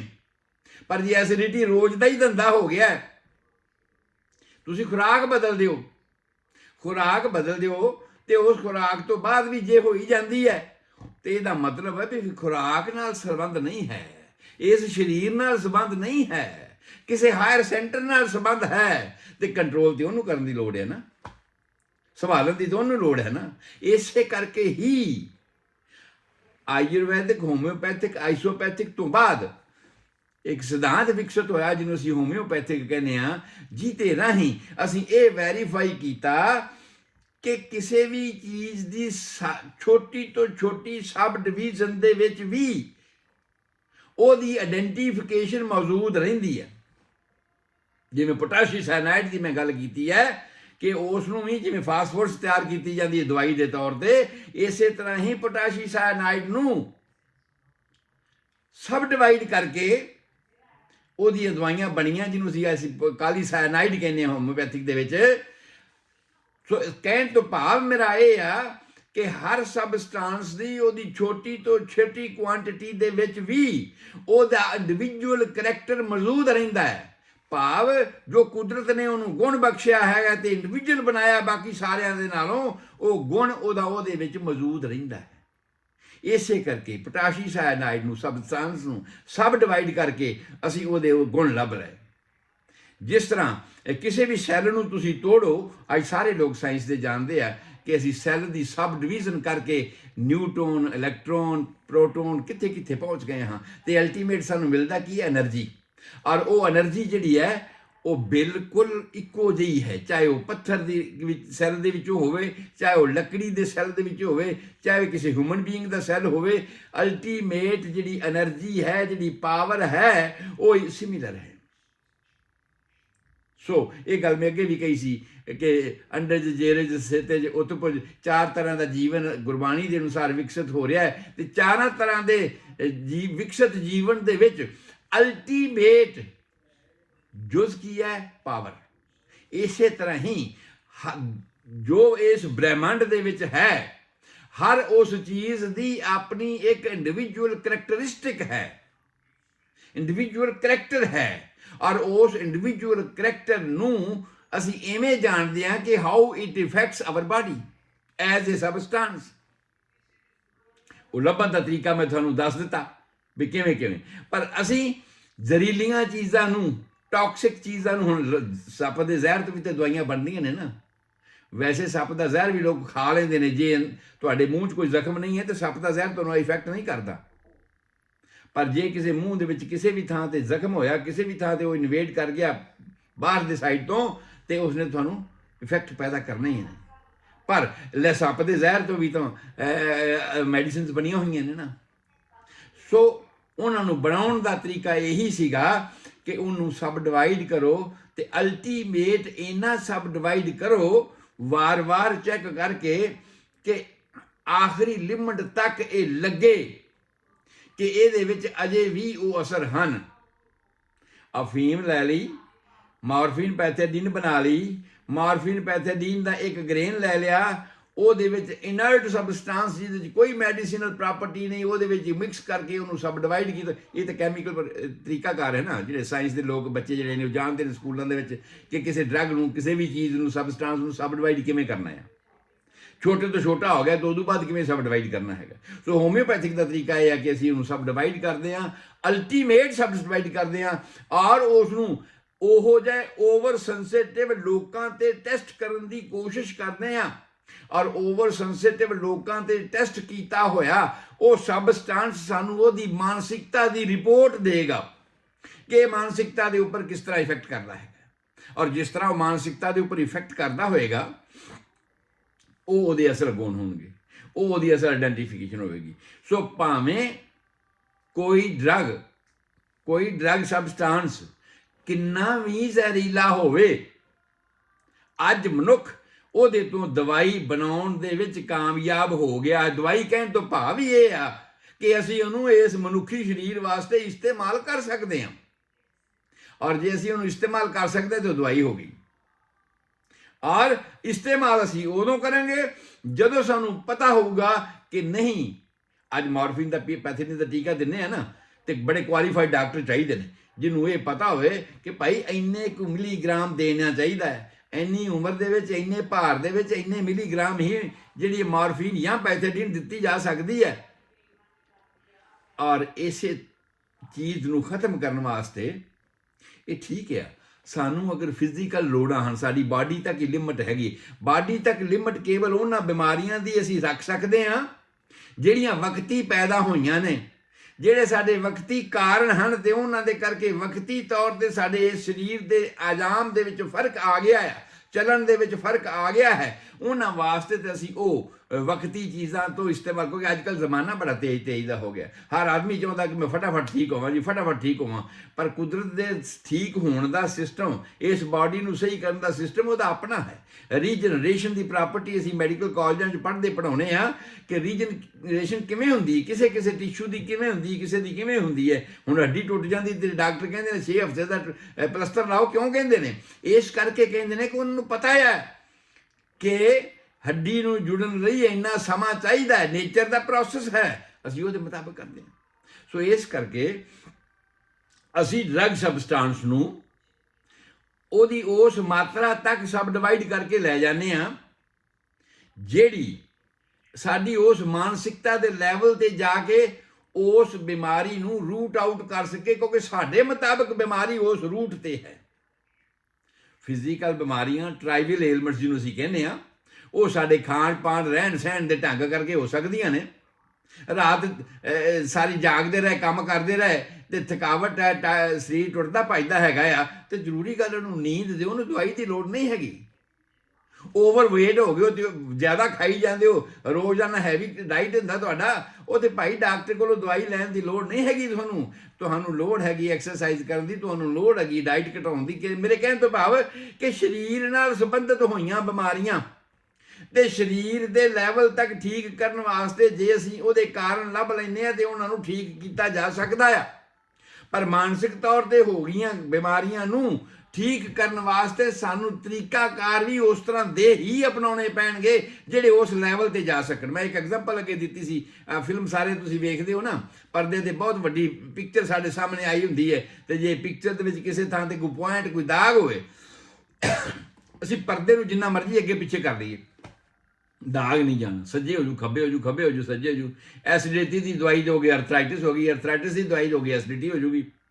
ਜੋੜਾਂ ਦੀ ਦਰਦ ਦੀ ਦਵਾਈ ਦੋਗੇ, ਹਾਰਟ ਦੀ ਪਲਪੀਟੇਸ਼ਨ ਹੋ ਗਈ, ਹਾਰਟ ਦੀ ਪਲਪੀਟੇਸ਼ਨ ਦੀ ਦਵਾਈ ਦੋਗੇ ਤੇ ਜੋੜਾਂ ਦੀ ਦਰਦ ਹੋਣੀ ਸ਼ੁਰੂ ਹੋ ਜੂਗੀ। ਚਮੜੀ ਦਾ ਰੋਗ ਠੀਕ ਕਰਨ ਦੀ ਕੋਸ਼ਿਸ਼ ਕਰੋਗੇ, ਦਬਾਓਗੇ ਉਸ ਨੂੰ ਜ਼ਬਰਦਸਤੀ, ਤੇ ਉਹ ਫੇਫੜਿਆਂ ਦਾ ਰੋਗ ਹੋ ਜਾਏਗਾ। ਫੇਫੜਿਆਂ ਦਾ ਰੋਗ ਠੀਕ ਕਰੋਗੇ ਤੇ ਚਮੜੀ ਦੇ ਰੋਗ ਹੋਣਾ ਸ਼ੁਰੂ ਹੋ ਜਾਏਗਾ। ਇਹ ਮੈਡੀਕਲ ਸਾਇੰਸ ਦੀ ਫਿਲਾਸਫੀ ਹੈ, ਜਿਹਨੂੰ ਤੋਂ ਅਸੀਂ ਜਾਣਦੇ ਹਾਂ ਕਿ ਕਿਹੜੀ ਚੀਜ਼ ਕਿੱਥੇ ਕਿਵੇਂ ਜਾ ਸਕਦੀ ਹੈ। ਪਰ ਜੇ ਮਾਨਸਿਕ ਲੈਵਲ ਤੇ ਕੋਈ ਗੱਲ ਹੈਗੀ ਹੈ ਤੇ ਸਾਨੂੰ ਉਸ ਲੈਵਲ ਤੇ ਪਹੁੰਚ ਕੇ ਹੀ ਕਰਨਾ ਪਏਗਾ।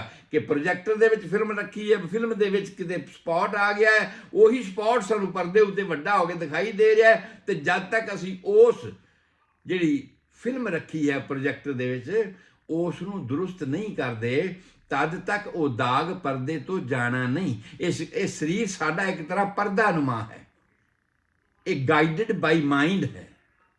ਤੇ ਮਾਈਂਡ ਦੇ ਲੈਵਲ ਤੇ ਜੋ ਫੀਲਿੰਗ ਹੁੰਦੀਆਂ ਨੇ, ਡਿਜ਼ਾਇਰ ਹੁੰਦੇ ਨੇ, ਯਾਰ ਬਹੁਤ ਦੂਰ ਪਈ ਇੱਕ ਚੀਜ਼ ਤੁਸੀਂ ਦੇਖਦੇ ਹੋ ਤੇ ਉਲਟੀ ਆ ਜਾਂਦੀ ਵੇਖ, ਖਾਇਆ ਤਾਂ ਕੁਛ ਨਹੀਂ, ਤੁਹਾਡੇ ਸਰੀਰ ਨੂੰ ਤਾਂ ਕੁਛ ਨਹੀਂ ਲੱਗਿਆ, ਹਾਂਜੀ। ਔਰ ਇੱਕ ਬੰਦਾ ਜਾਂਦਾ ਹੈ ਕਿਸੇ ਥਾਂ ਤੇ ਮਰਗ ਹੋ ਗਈ, ਉੱਥੇ ਜਾਂਦਾ ਤੇ ਜਾਂਦਿਆਂ ਉਹਦਾ ਚਿਹਰਾ ਵੇਖੋ, ਪੜ੍ਹੋ, ਉੱਥੇ ਜਾਂਦਿਆਂ ਉਹਦਾ ਚਿਹਰਾ ਅਫਸੋਸਨਾਕ ਹੋਏਗਾ। ਜੇ ਰੋਏ ਨਾ ਵੀ, ਅਬਲ ਤੇ ਉਹ ਰੋਏਗਾ, ਜੇ ਦੂਜੇ ਰੋਂਦੇ ਪਏ ਤੇ ਉਹ ਵੀ ਰੋਏਗਾ। ਜੇ ਰੋਏ ਨਾ ਵੀ ਤੇ ਉਹਦੇ ਚਿਹਰੇ ਦੇ ਇੰਪ੍ਰੈਸ਼ਨ ਇਸ ਟਾਈਪ ਦੇ ਹੋਣਗੇ ਵੀ ਉਹ ਵੀ ਉਦਾਸ ਹੈ, ਉਹ ਸਾਬੋ ਹਵਾ 'ਚ ਰਚ ਗਿਆ। ਤੇ ਉੱਥੋਂ ਉੱਠ ਕੇ ਜੇ ਕਿਸੇ ਵਿਆਹ ਵਾਲੇ ਘਰ ਚਲਾ ਜਾਏਗਾ ਤੇ ਚਿਹਰੇ 'ਚ ਵੀ ਫਰਕ ਪੈ ਜਾ, ਫੀਲਿੰਗ 'ਚ ਵੀ ਫਰਕ ਪਏਗਾ, ਸੋਚ ਫਰਕ ਪੈ ਜਾਏਗਾ। ਮੇਰੇ ਕਹਿਣ ਤੋਂ ਭਾਵ ਹੈ ਕਿ ਇਹ ਉਹ ਚੀਜ਼ਾਂ ਨੇ ਜਿਹੜੀਆਂ ਸਾਡੇ ਬਾਡੀ ਦੇ ਹਾਇਰ ਲੈਵਲ ਨਾਲ ਸੰਬੰਧਿਤ ਨੇ। ਤੇ ਜਦੋਂ ਅਸੀਂ ਡਰੱਗ ਸਬਸਟੈਂਸ, ਅੱਜ ਦਾ ਨਿਚੋੜ, ਅੱਜ ਦੇ ਲੈਕਚਰ ਦਾ ਨਿਚੋੜ, ਕਿ ਜਦੋਂ ਅਸੀਂ ਡਰੱਗ ਸਬਸਟੈਂਸ ਬਣਾਉਣਾ ਹੈ ਤਾਂ ਉਹਦਾ ਇੰਡੀਵਿਜੂਅਲ ਕਰੈਕਟਰ ਨੋਟ ਕਰਨ ਦੀ ਲੋੜ ਹੈ, ਜਿਹਨੂੰ ਅਸੀਂ ਕੀ ਨੋਟ ਕਹਿੰਦੇ ਹਾਂ। ਸਿਸਟਮ ਕੋਈ ਵੀ ਇਸਤੇਮਾਲ ਕਰੇ, ਸਿਸਟਮ ਤੇ ਸਾਡੇ ਇੱਕ ਤਰ੍ਹਾਂ ਨਾਲ ਬੰਦਸ਼ਾਂ ਨੇ, ਮਨੁੱਖ ਦੀ ਸਿਹਤ ਵਾਸਤੇ ਬੰਦਸ਼ਾਂ ਨੇ। ਹੋਣਾ ਕੀ ਚਾਹੀਦਾ ਹੈ? ਹੋਣਾ ਇਹ ਚਾਹੀਦਾ ਕਿ ਜਿਹਨੂੰ ਤੁਸੀਂ ਯੂਨੀਵਰਸਿਟੀ ਦੇ ਵਿੱਚੋਂ ਗ੍ਰੈਜੂਏਟ ਕਰਕੇ ਡਾਕਟਰ ਬਣਾ ਕੇ ਭੇਜੋ ਤਾਂ ਬਾਹਰ ਜਾਵੇ ਤੇ ਉਹਨੂੰ ਹਰੇਕ ਸਬਸਟੈਂਸ ਜਿਹੜਾ ਵੀ ਇਸਤੇਮਾਲ ਉਹ ਕਰਦਾ ਹੈ ਉਹਦੇ ਬਾਰੇ ਡਿਟੇਲ ਪਤਾ ਹੋਣਾ ਚਾਹੀਦਾ। ਸਪੋਜ਼ ਮੈਂ ਐਜ਼ ਏ ਡਾਕਟਰ ਮੈਂ ਜਾਣਦਾ ਹਾਂ ਕਿ ਭਾਈ ਪੋਸਟ ਦੇ ਕੀ ਇਫੈਕਟ ਹੈਗੇ ਨੇ, ਉਸ ਤੋਂ ਬਾਅਦ ਅਫੀਮ ਦੇ ਕੀ ਇਫੈਕਟ ਹੈਗੇ ਨੇ, ਮਾਰਫਿਨ ਦੇ ਕੀ ਇਫੈਕਟ ਨੇ, ਕੀ ਸਾਈਡ ਇਫੈਕਟ ਹੋ ਸਕਦੇ ਨੇ, ਔਰ ਉਸ ਤੋਂ ਬਾਅਦ ਹਾਇਰ ਲੈਵਲ ਤੇ ਜਾ ਕੇ ਉਹਦੇ ਕੀ ਇਫੈਕਟਸ ਨੇ। ਜੇ ਮੈਂ ਡਾਕਟਰ ਹਾਂ ਤੇ ਮੈਂ ਜਿਹੜੀ ਦਵਾਈ ਨੂੰ ਇਸਤੇਮਾਲ ਕਰਦਾ ਹਾਂ ਉਹਦੀ ਸਾਰੀ ਵੇਅਰ ਅਬਾਊਟ ਮੈਨੂੰ ਪਤਾ ਹੋਣਾ ਚਾਹੀਦਾ ਨਾ, ਤੇ ਫਿਰ ਬੰਦਿਸ਼ ਤੇ ਨਹੀਂ ਹੋਣੀ ਚਾਹੀਦੀ ਨਾ। ਕੁਆਲੀਫਿਕੇਸ਼ਨ ਤਾਂ ਇਹ ਹੀ ਹੈ ਕਿ ਉਹਨੂੰ ਬੰਦਿਸ਼ ਨਹੀਂ ਹੋਣੀ ਚਾਹੀਦੀ ਨਾ। ਸੋ ਪਰ ਇਹ ਸਾਡੇ ਕਾਨੂੰਨਦਾਨਾਂ ਦਾ ਵਿਸ਼ਾ ਹੈ, ਮੈਂ ਉਸ ਦੇ ਉੱਪਰ ਅੱਜ ਨਹੀਂ ਗੱਲ ਕਰਾਂਗਾ, ਫਿਰ ਕਿਤੇ ਕਰਾਂਗੇ। ਪਰ ਅੱਜ ਦਾ ਸਾਡਾ ਵਿਸ਼ਾ ਡਰੱਗ ਦਾ ਸੀਗਾ ਕਿ ਅਸੀਂ ਡਰੱਗ ਸਬਸਟੈਂਸ ਕਿਹਨੂੰ ਕਹਿੰਦੇ ਹਾਂ ਔਰ ਦਵਾਈ ਕਿਵੇਂ ਬਣਦੀ ਹੈ, ਤੇ ਦਵਾਈ ਤੋਂ ਬਾਅਦ ਰਿਮੈਡੀ ਜਿਹਨੂੰ ਅਸੀਂ ਕਹਿੰਦੇ ਹਾਂ ਉਹ ਕੀ ਹੁੰਦੀ ਹੈ। ਰਿਮੈਡੀ ਹੁੰਦੀ ਹੈ ਉਹਨਾਂ ਸਿੰਪਟਮਸ ਦੇ ਨਾਲ ਟੈਲੀ ਕਰਨ ਵਾਲੀ ਦਵਾਈ, ਉਹਨਾਂ ਸਿੰਪਟਮਸ ਨੂੰ ਕੰਬੈਟ ਕਰਨ ਵਾਲੀ ਦਵਾਈ, ਉਹਨਾਂ ਸਿੰਪਟਮਸ ਨੂੰ ਓਵਰਪਾਵਰ ਕਰਨ ਵਾਲੀ ਦਵਾਈ, ਜਿਹੜੀ ਅਗਲੇ ਹਫਤੇ ਦੇ ਪ੍ਰੋਗਰਾਮ ਦੇ ਵਿੱਚ, ਅਗਲੇ ਸਮੇਂ ਦੇ ਪ੍ਰੋਗਰਾਮ 'ਚ ਮੈਂ ਤੁਹਾਨੂੰ ਦੱਸੂਗਾ ਭਈ ਤਰੀਕਾਕਾਰ ਫਿਰ ਕਿਹੜਾ ਵਧੀਆ ਹੈ, ਕਿਹੜੇ ਤਰੀਕੇ ਨੂੰ ਅਜ਼ਮਾਈਏ। ਸਾਇੰਸ ਤਾਂ ਸਾਰੀਆਂ ਠੀਕ ਨੇ, ਆਪਣਾ ਆਪਣਾ ਯੋਗਦਾਨ ਹੈ ਸਾਰੀਆਂ ਦਾ ਹੀ, ਪਰ ਅਸੀਂ ਇੱਕ ਲੈਵਲ ਤੇ ਕਿਸੇ ਇੱਕ ਨੂੰ ਅਜ਼ਮਾ ਲਿਆ, ਦੂਜੇ ਲੈਵਲ ਤੇ ਦੂਜੇ ਨੂੰ ਅਜ਼ਮਾ ਲਿਆ, ਸਾਰੀਆਂ ਥਾਵਾਂ ਤੇ ਅਸੀਂ ਉਹਦੇ ਤੋਂ ਫਾਇਦਾ ਤੇ ਲੈ ਰਹੇ ਹਾਂ। ਪਰ ਅਲਟੀਮੇਟ ਜੇ ਤੁਹਾਨੂੰ ਕੋਈ ਇਹ ਕਹੇ ਬਈ ਕਿਹੜਾ ਬੈਟਰ ਹੈ, ਕਿਸ ਤਰ੍ਹਾਂ ਡਰੱਗ ਨੂੰ ਲੈਣਾ ਬੈਟਰ ਹੈ, ਹਾਲਾਂਕਿ ਐਲੋਪੈਥਿਕ ਤੇ ਇਹ ਨਾਵਾਂ ਨੂੰ ਛੱਡ ਦਿਓ, ਗੱਲ ਡਰੱਗ ਸਬਸਟੈਂਸ ਦੀ ਕਰੋ ਕਿ ਸਬਸਟੈਂਸ ਨੂੰ ਲੈਣਾ ਕਿਸ ਤਰ੍ਹਾਂ ਠੀਕ ਹੈ ਜਿਹੜਾ ਸਰੀਰ ਨੂੰ ਨੁਕਸਾਨ ਨਾ ਕਰੇ। ਪਰ ਡਰੱਗ ਸਬਸਟੈਂਸ ਦੇ ਜਿਹੜੇ ਇੰਡੀਵਿਜੂਅਲ ਕਰੈਕਟਰ ਹਨ, ਜਿਹੜੇ ਕੁਦਰਤ ਨੇ ਉਹਨੂੰ ਦੇ ਕੇ ਭੇਜਿਆ ਆ, ਉਹ ਸਾਰੇ ਦੇ ਸਾਰਿਆਂ ਦਾ ਅਸਰ ਸਾਡੇ ਸਰੀਰ ਤੇ ਹੋ ਸਕੇ। ਮੈਂ ਗੁਰਦੀਪ ਸਿੰਘ ਸੰਧੂ, ਤੁਹਾਡਾ ਹੋਮਿਓਪੈਥਿਕ ਆਯੁਰਵੈਦਿਕ ਕੰਸਲਟੈਂਟ, ਡਬਲਿਨ ਦੇ ਵਿੱਚ ਤੁਹਾਡੀ ਸੇਵਾ ਕਰ ਰਿਹਾ ਹਾਂ। ਪਿਛਲੇ 1996 ਤੋਂ ਬੇ ਏਰੀਆ ਕੈਲੀਫੋਰਨੀਆ ਦੇ ਵਿੱਚ ਮੇਰੀ ਪ੍ਰੈਕਟਿਸ ਰਹੀ ਹੈ। ਪਿਛਲੇ ਇੰਡੀਆ ਦੇ ਵਿੱਚ ਤਕਰੀਬਨ 26 ਸਾਲ ਮੈਡੀਕਲ ਕਾਲਜਾਂ ਵਿੱਚ ਪੜ੍ਹਾਉਣ ਤੋਂ ਬਾਅਦ 1996 ਵਿੱਚ ਅਮਰੀਕਾ ਦੇ ਵਿੱਚ ਆਇਆ ਔਰ ਇੱਥੇ ਪ੍ਰੈਕਟਿਸ ਕਰ ਰਿਹਾ। ਔਰ ਉਦੋਂ ਹੋਮਿਓਪੈਥਿਕ ਦੀ ਇੱਥੇ ਮਨਜ਼ੂਰੀ ਨਹੀਂ ਸੀ, ਜਿਹੜੀ ਕਿ ਵਾਰ-ਵਾਰ ਕੋਸ਼ਿਸ਼ਾਂ ਕਰਕੇ ਟੀਵੀ ਤੇ ਰੇਡੀਓ ਤੇ ਤੁਹਾਡੇ ਸਾਰਿਆਂ ਦੇ ਸਹਿਯੋਗ ਦੇ ਨਾਲ ਗਵਰਨਰ ਡੇਵਿਸ ਨੇ 2003 ਦੇ ਵਿੱਚ SB 577 ਕਾਨੂੰਨ ਪਾਸ ਕੀਤਾ, ਜਿਹਦੇ ਤਹਿਤ ਜਿੰਨੀਆਂ ਵੀ ਅਲਾਈਡ ਸਾਇੰਸਿਸ ਹੈਗੀਆਂ ਨੇ ਉਹਨਾਂ ਨੂੰ ਇਹ ਪਰਮਿਸ਼ਨ ਦਿੱਤੀ ਕਿ ਤੁਸੀਂ ਮਰੀਜ਼ ਤੁਹਾਡਾ ਅਗਰ ਚਾਹੁੰਦਾ ਹੈ ਤੁਹਾਡੇ ਤੋਂ ਟ੍ਰੀਟਮੈਂਟ ਕਰਵਾਉਣ ਤਾਂ ਯੈਸ ਤੁਸੀਂ ਉਹਦਾ ਟ੍ਰੀਟਮੈਂਟ ਕਰ ਸਕਦੇ ਹੋ।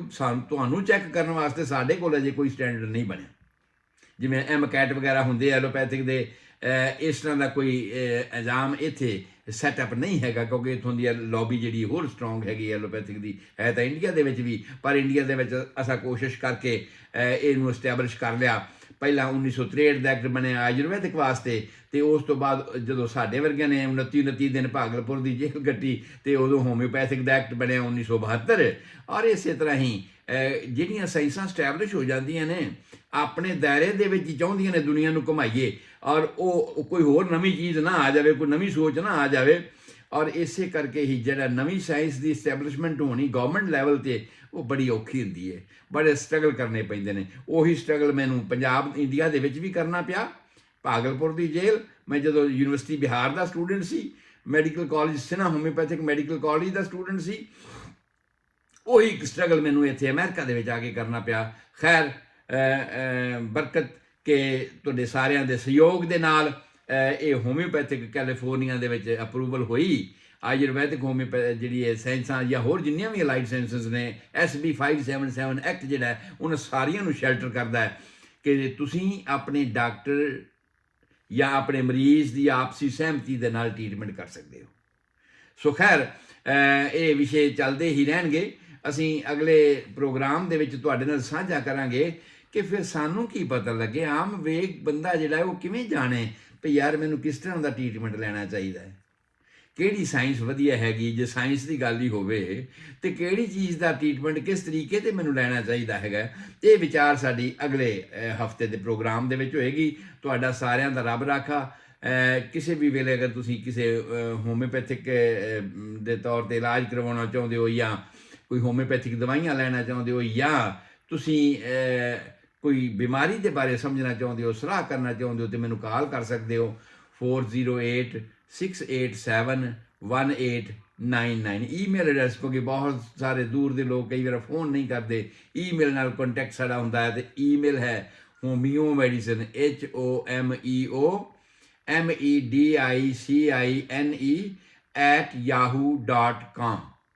homeomedicine@yahoo.com ਈਮੇਲ ਆ। ਈਮੇਲ ਰਾਹੀਂ ਵੀ ਤੁਸੀਂ ਆਪਣਾ ਕੁਐਸਚਨ ਮੇਰੇ ਸਾਹਮਣੇ ਰੱਖ ਸਕਦੇ ਹੋ ਔਰ ਉਹਦਾ ਜਵਾਬ ਤੁਹਾਨੂੰ ਈਮੇਲ ਰਾਹੀਂ ਮੈਂ ਦਿਆਂਗਾ। ਜ਼ਰੂਰੀ ਨਹੀਂ ਕਿ ਤੁਸੀਂ ਇਲਾਜ ਮੇਰੇ ਕੋਲੋਂ ਕਰਵਾਓ, ਇਲਾਜ ਜਿੱਥੋਂ ਵੀ ਕਰਵਾਉਂਦੇ ਹੋ ਕਰਵਾਓ, ਪਰ ਉਹਦਾ ਇੱਕ ਸਿਧਾਂਤ ਹੈ ਜੋ ਕੁਦਰਤ ਕੋਲੋਂ ਅਸੀਂ ਸਿੱਖਿਆ, ਆਪਣਾ ਆਪ ਨਹੀਂ ਬਣਾਇਆ। ਅਸੀਂ ਕੁਦਰਤ ਕੋਲੋਂ ਸਿੱਖਿਆ ਕਿ ਕੀ ਤਰੀਕਾਕਾਰ ਸਹੀ ਤਰੀਕਾਕਾਰ ਹੈ ਅੱਜ ਦੇ ਸਮੇਂ 'ਚ। ਹੋ ਸਕਦਾ ਆਉਣ ਵਾਲੇ ਸਮੇਂ 'ਚ ਕੁਝ ਬਦਲ ਜਾਵੇ, ਕਿਉਂਕਿ ਐਵਰੀ ਟਾਈਮ ਦੁਨੀਆ ਚੇਂਜ ਹੋ ਰਹੀ ਹੈ, ਬਦਲ ਰਿਹਾ ਸਾਰਾ ਕੁਝ, ਪਰ ਅੱਜ ਦੇ ਸਮੇਂ ਦੇ ਵਿੱਚ ਸਭ ਤੋਂ ਵਧੀਆ ਤਰੀਕਾਕਾਰ ਕੀ ਹੈ ਇਹ ਜਾਣਨ ਵਾਸਤੇ ਅਸੀਂ ਅਗਲੇ ਪ੍ਰੋਗਰਾਮ ਦੇ ਵਿੱਚ ਤੁਸੀਂ ਜੁੜ ਬਹਿਣਾ। ਅਸੀਂ ਸਾਰੇ ਫਿਰ ਇਸੇ ਤਰ੍ਹਾਂ ਫੇਸਬੁੱਕ, TV, YouTube ਦੇ ਉੱਪਰ ਸਾਰੇ ਮਿਲਾਂਗੇ ਔਰ ਇਸ ਨੂੰ ਅੱਗੇ ਵਧਾਵਾਂਗੇ। ਤੁਹਾਡਾ ਸਾਰਿਆਂ ਦਾ ਰੱਬ ਰਾਖਾ। ਤੁਹਾਡੇ ਸਾਰਿਆਂ ਦੀ ਚੰਗੀ ਸਿਹਤ ਲਈ ਦੁਆ ਕਰਦਾ ਹਾਂ। ਸਤਿ ਸ੍ਰੀ ਅਕਾਲ, ਆਦਾਬ, ਨਮਸਕਾਰ।